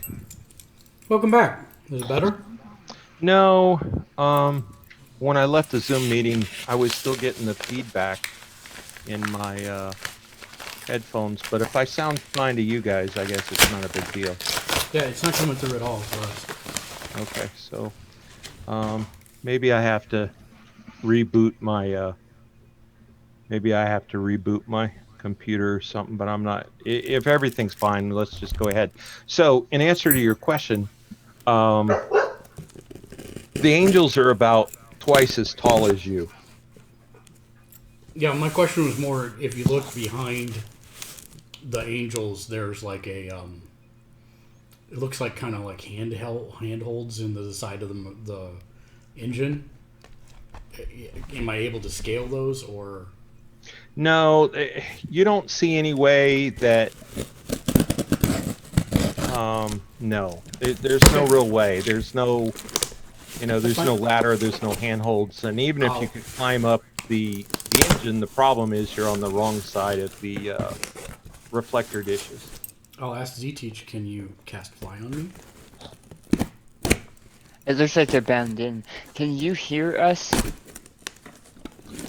You see that they're not really responding to you. You can see that they look like they're in agony, and it doesn't appear as if they've even noticed you.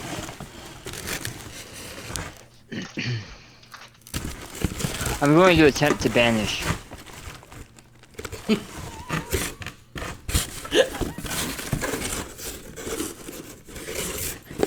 Horace has no idea what you're doing, so he doesn't have time to say anything.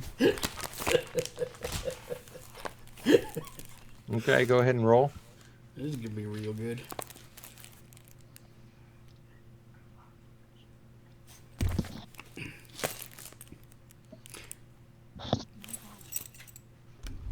Hey Daniel.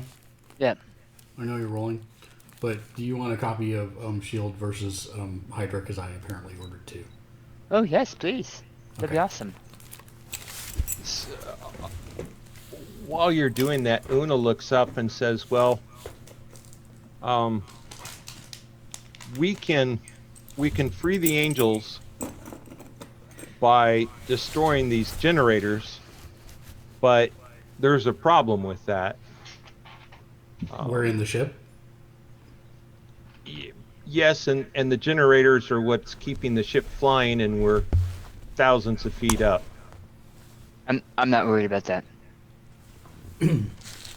That's kind of been the plan, is to have Z-Teach fly us out. The question is, if we use the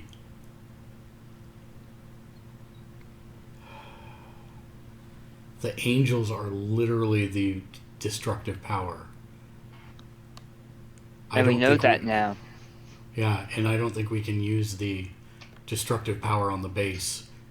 I think the best we can hope to do is maybe guide the ship to crash on the base or on those struts so that other ships can't park here and gather ley line energy. It would take them years to rebuild the docking base. Well, to be fair, that's based on what you know of building from your Cossack history, right?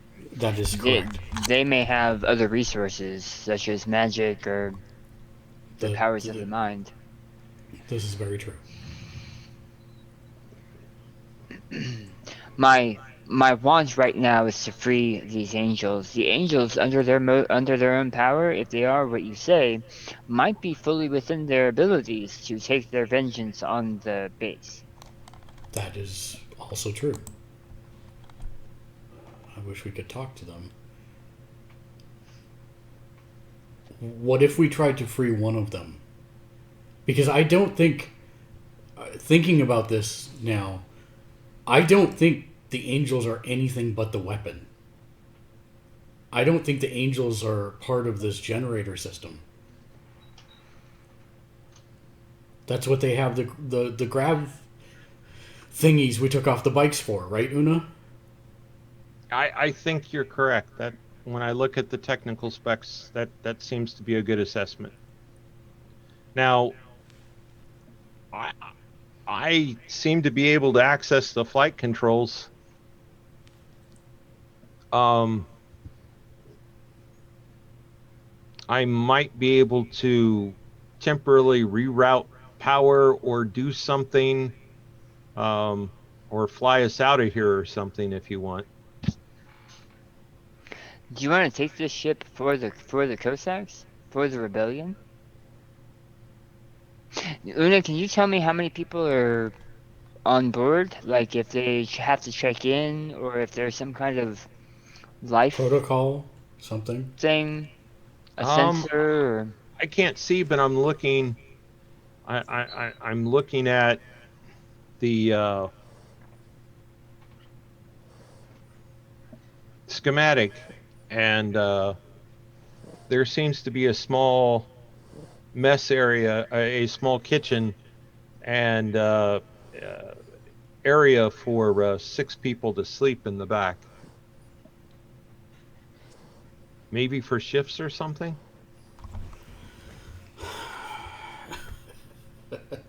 I mean,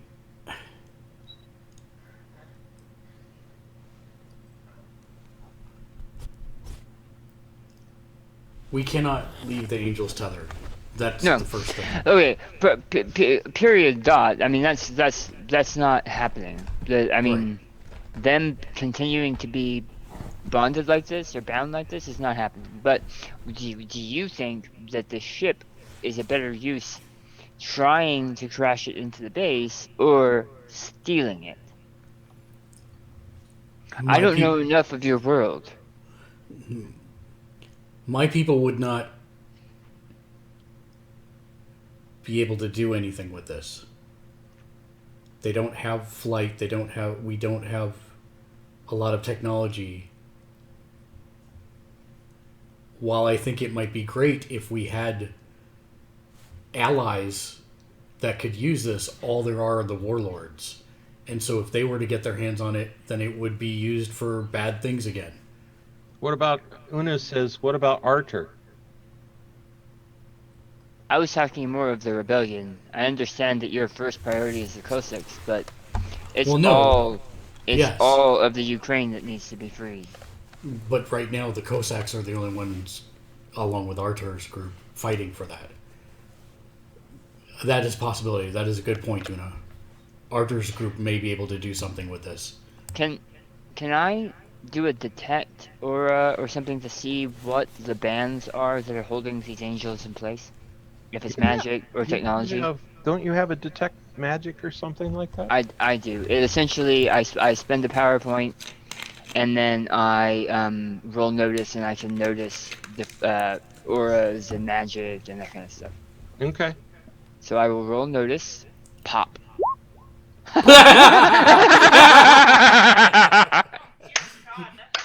He sees the molecular makeup of everything. So it's on a dice scale. So you start off at die 4, and then every time you go, your skill gets higher, you go up in rank. Mine's a D12, which is about as high as it can be. My notice or perception.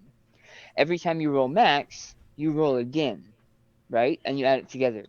I rolled a 31 on a D12. On a D12.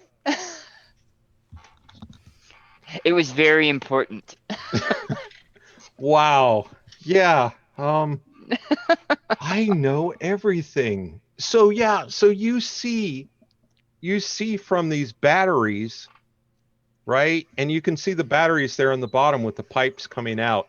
You see the batteries that PPE is going into the back of the reflector dishes, and that PPE seems to be fueling whatever kind of thing is holding their feet. You see that now that you rolled a 31, you see that the dish of the reflector dish, the surface of the reflector dish, you see that there are arcane symbols that you couldn't see before written there that are part of a binding spell.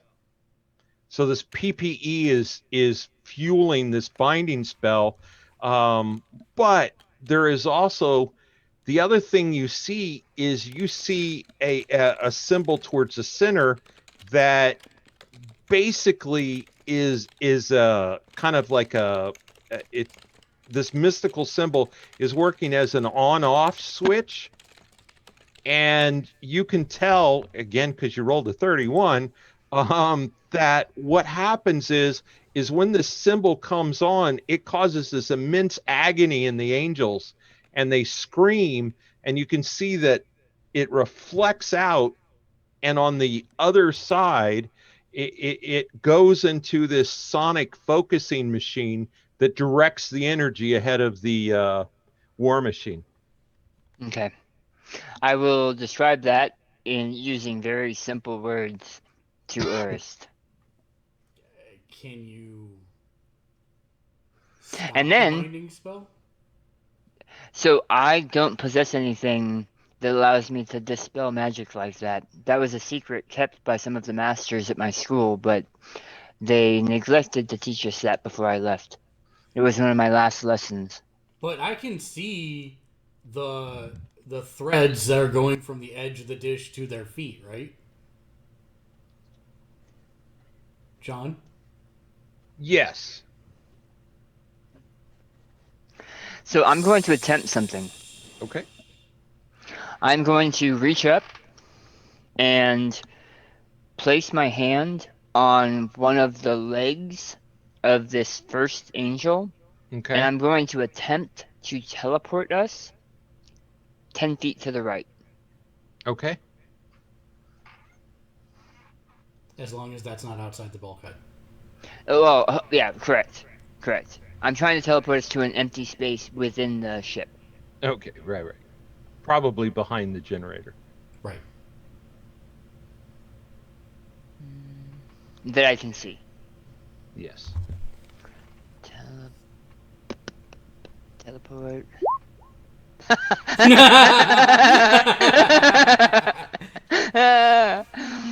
That's awesome.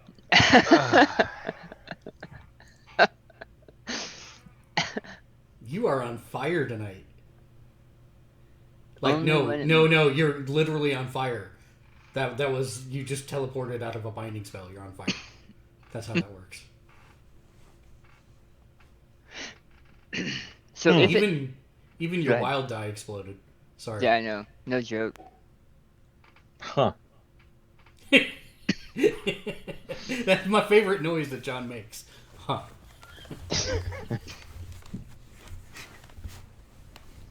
I'm just trying to decide if there's any reason why that wouldn't work.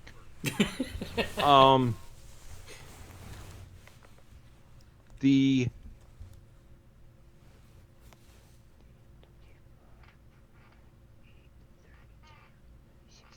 Holy crap! I think what that's we're going to have 8. is an opposed roll between what you just rolled and the strength of the binding spell.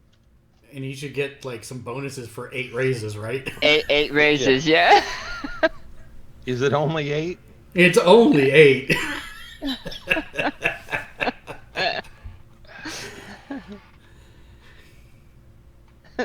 Yeah. I'm Okay. I'm gonna start calling you Clutch. So yeah, the biggest space is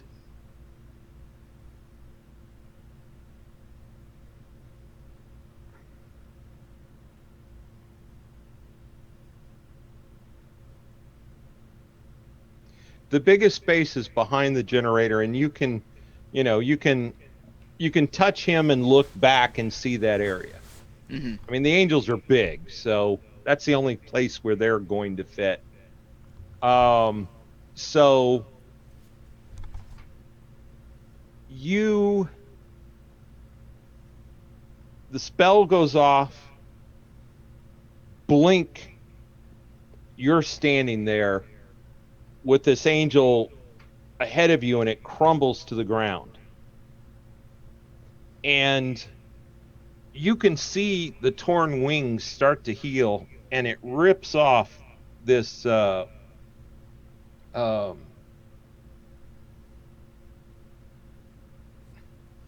blindfold. over its Yeah. blindfold. Yeah, I couldn't think of that word. The blindfold off its eyes, and it starts to stand up.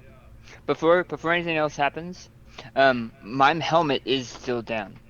Okay. There wasn't any reason for me to lift it, and right now I'm afraid to lift it for fear that they might think I'm someone else. Right, I get that. Okay. So all of this is going to happen pretty quick. The angel pulls its blindfold off,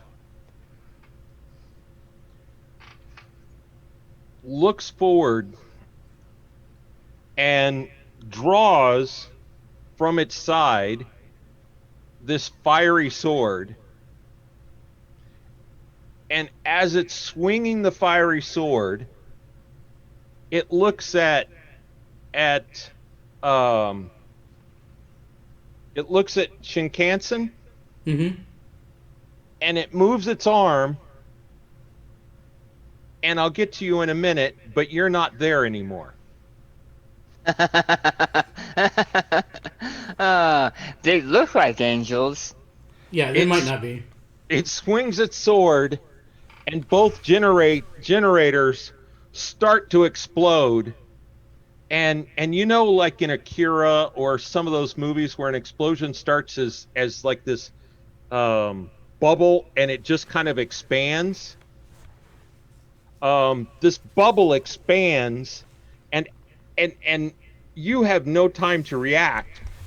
But what you see is, before that bubble of energy hits you, the angel points at you and points at Una, and you have a sense that the other one now is free. And all you remember seeing at this particular point, Z-Teach, is just pure white. I am so glad I made a second character. Yeah, and Una said we didn't have anything for a bomb. Come on. Mark, Yes. or It's Shinkansen, Shinkansen. No, Mark. Mark. Roll a new character. you are standing next to Sveta, and you see this bluish white bubble of energy eat the entire ship apart and just rip through and destroy the base, and then collapse on itself.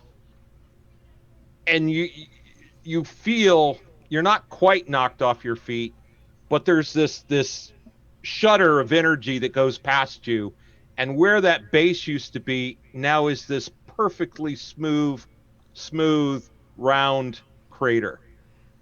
And I say, well, that happened. And see if Sveta jumps out of her skin. We're a family show. We're a family show, right? Yeah. Where is Z-Teach and Una? The angels? Angels. Yeah, so they're literally screaming angels. They have angels bound on the ship. They were angels screaming at the ground. The mountain wasn't lying. We freed the angels. The angels apparently sent me here. And they were exploding things, I guess, because that. And I point to the giant round sphere in the mountain. Sveta has no words. I'm looking to see if Z-Teach is in the air somewhere with Una, which it's a mile away, so that's going to be pretty tough, but I'm still trying anyways. Well, you do have binoculars and such. As that? I don't have any binoculars, no. I thought you have like laser range finder something. Oh yeah, the scope. Yeah, you're right. So I'll put yeah. So I'll look through the scope and see if I can try to find them. You see nothing. Okay. And by the way, once that sphere kind of collapsed in on itself, it's not like there's steam or smoke or debris. Right, It's just gone. Right. Got it. Wow.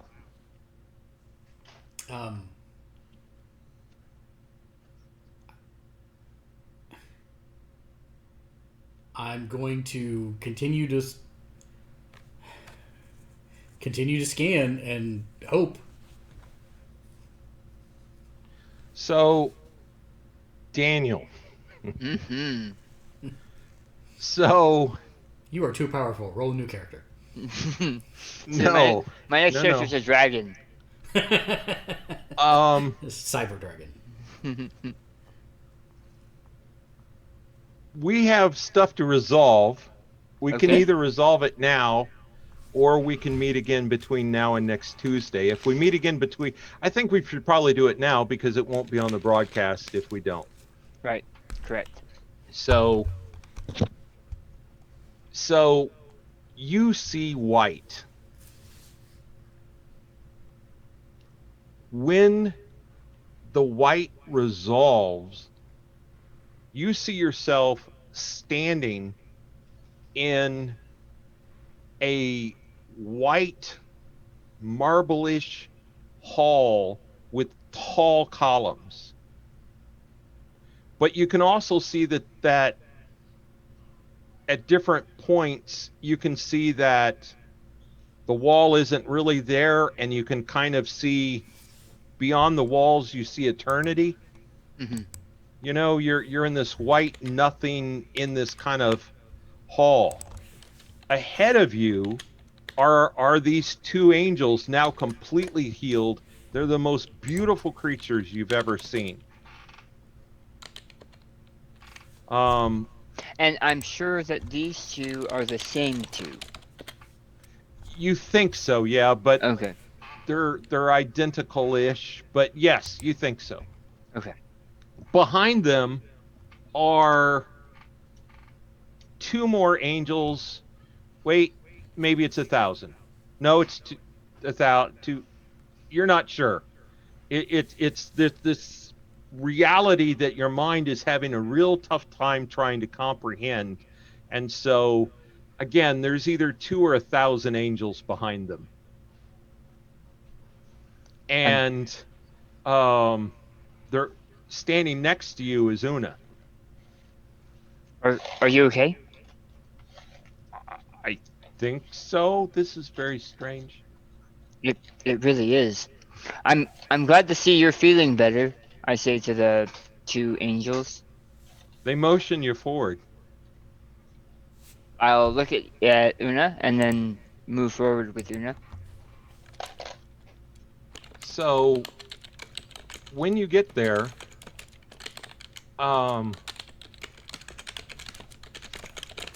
they say, "We want to thank you for rescuing us."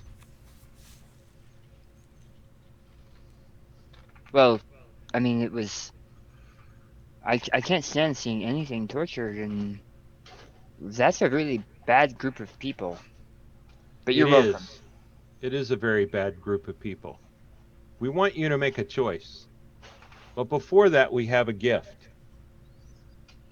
And there's this small box and a gold colored box. And they kneel down and they hand it to Una. And you can see Una's just, his eyes get really big and he doesn't say anything, but it's amazing, you know? And Like he knows what the golden box is. like he knows what the golden box is. Okay. And then there is this golden chain medallion, a golden chain and a medallion that they hand to you. Thank you. This is beautiful. This medallion can replace your armor. Oh. Okay. Now your choice.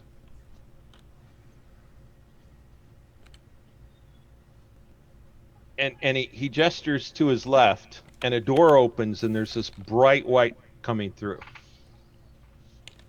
And he says, if you go through this door, you go back where you are. And he gestures with his right hand, and a door opens up. And he says, and he looks at Una, and then at you, and he says, if you go through this door, you go home. Ziti's eyes go from normal size to dinner plates as the whole world of possibility opens up in his brain. And he, like, almost starts leaning towards the home door Like, this is what he's been looking for a way home for what feels like years. He's been trying to find his way home, and this is the first chance that he actually could try. He tried banishing himself several times, and it hurt, but he didn't go anywhere. And he looks at Una, and he looks back at the door. When you look at Una's taken about 4 steps towards the home door, and he looks back at you as if he's asking permission. I'm glad that you will be home, friend. And I will lean down and put my arms open for like a hug. He runs and he hugs you. Be safe, be good, and do good. And I'll let him go. He's crying. And Zetich is as well. Yep. And Zetich will stand and watch Una until he disappears through the doorway. And he'll look to the angels and say, I know my home is safe. Could there be any other option? And he'll turn back towards the Ukrainian Borderlands door and walk back. And he'll stop and say, he'll turn around and with a big, Cheshire grin and say, you really have a lovely home. And then he'll step back and step through the door. You find yourself, you see Sveta and Shinkansen desperately searching the horizon looking for you. I am going to... Is it obvious that they're looking for me, or are they just looking out at the horizon? Like... Well, context, I guess. Shinkansen is like looking through his rifle through the scope, like in the area of the explosion, like he's searching the skies. Zetich is going to walk up a little bit to his left and be like staring out to see if he's looking for the ship or like trying to figure out what he's looking for. Wait for it. Wait for it. Wait for it. Wait for it. And I'm continuing to search the skies, completely oblivious that you are even there. Oh, that's perfect. My shoes. What are you looking for? Well, I'm looking to see if Zetich and Una are flying. Oh, you're not going to find Una out there. And then I will put the scope down and say, you could have said you were back. You were looking... Yeah, sorry. And I will actually give him a hug and say I was afraid that maybe either the angel had taken its wrath upon you, but I kind of didn't think that when it returned me. But I thought maybe you had actually gone home. Or were falling out of the sky. I was trying to make sure. Well, I appreciate it. No, like you said, the angel made good. He gave me the choice. But there's still too much work here for us. I do have bad news, though. I didn't hear anybody galloping or singing or dancing. I don't understand. In that world that you go to when you die, there weren't any... I didn't see any horses. I didn't see anybody singing or dancing. It was beautiful, but serene. Let's just say no one's returned to tell the tale. For all I know, the angels could be us and the Cossack people once we die. I don't know. No one does. It's a faith issue. But the fact that you were there, you were in heaven, and have returned, I guess I can't say no one has ever returned. Well, I mean, your part of heaven may be very different than the part they took me to. I may have just been inside their tent. I wish to know everything you saw and heard. Because that is a hell of a story. And I will reach down and pet Jeffrey, who has been chained behind our horses. Who's Jeffrey? Oh my gosh. He's the baby rhino. Oh my god, I forgot all about him. I forgot all about him. Oh my god. I just didn't say anything, but and I will feed him a clod, and then I will get back on the horse and smile out Wait, at the where's Una? yeah. Una went home. Oh, well, that's good. I mean, Una had a family, and I can't believe you came back. It was. I would like to say it was a hard decision, but it really wasn't. I know my home is safe. This home still needs help. Well, we are lucky to have you. I feel the same. Well, about you. Or it starts laughing. And Now let's go. I will. Let's go share what we found. Wait, before we go, I will go into my packs, and I will pull out the one water skin full of vodka that I have, and I will raise it to the sky and say, to Una, and I will take a drink and pass it to Sveta.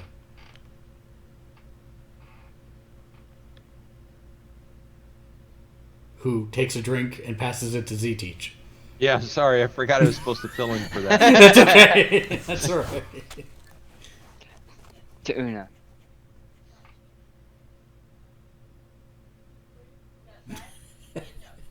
And I'll take the thing back. Your time in that vision was not productive, and I start to twist it back and put it back in the saddlebag.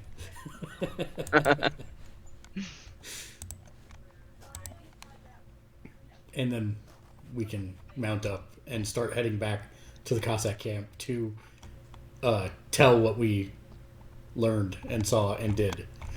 Scouting mission kind of a failure. I mean, we got good intel. That's. I mean, we know what they are, and we know how to blow them up now. But, actionable items. Not much left to do there. Yeah. I mean, we definitely have definitely have the DoD's attention now. Well, how do they know we did it? Oh, well, I mean, we did do that whole broadcast thing where we said, I'm coming, where I basically told them, I'm coming for you and I will end your organization and your lives. Oh, yeah. And you left a guy alive saying that you're going towards the camp. Yeah, and on top of that, we did that broadcast, and then one of their bases imploded into a circular cut in the rock. So, yeah. Go do prayers.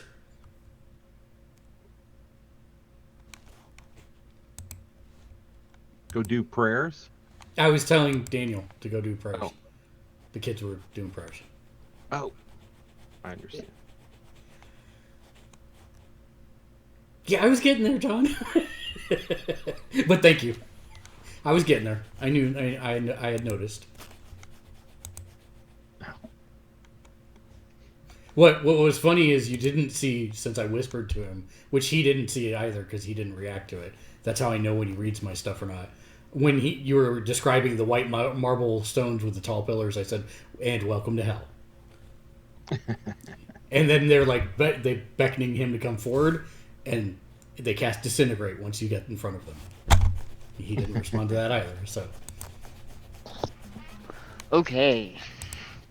Yeah. So we'll start heading back, and I would actually like to take the same route back that we came to see if the guy is still there, or if there's tracks in the direction he ran off in.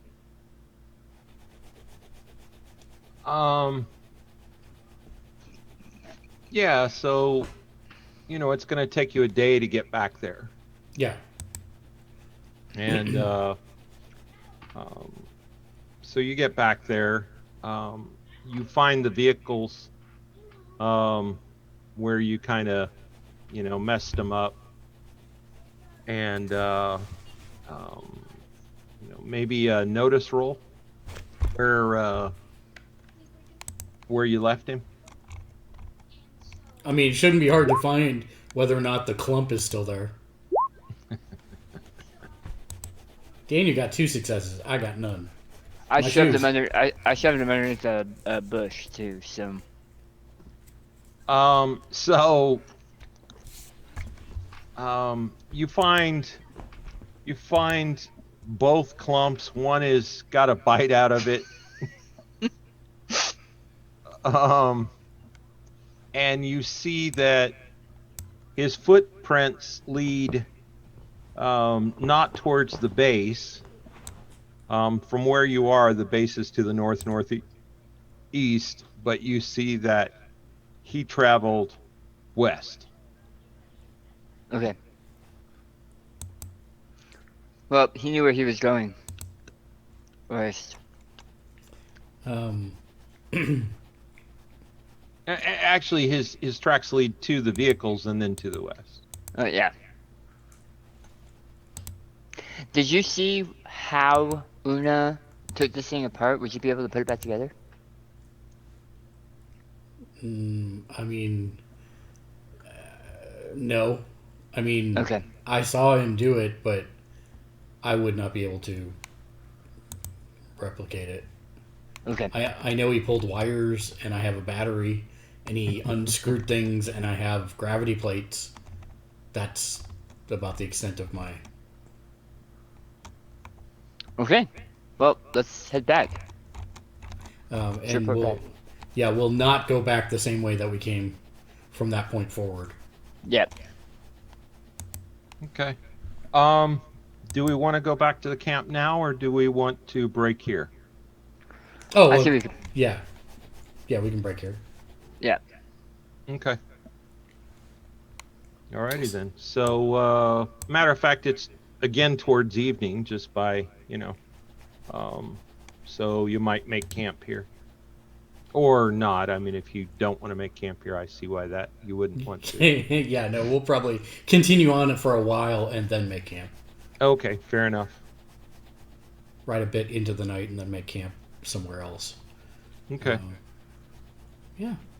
So that's going to do it for tonight. Thanks everybody for watching. As always, if you'd like to support us, and my little dog too, as you can see him tonight because he's over here, you can do so by clicking the follow button or the subscribe. We thank you very much if you do. On Twitch, on YouTube, make sure you hit the like, subscribe, leave a comment letting us know what you like about the show, what you thought your favorite portion was, and make sure to hit that bell so you get notified every time we upload new content, which is pretty much every day of the weekday.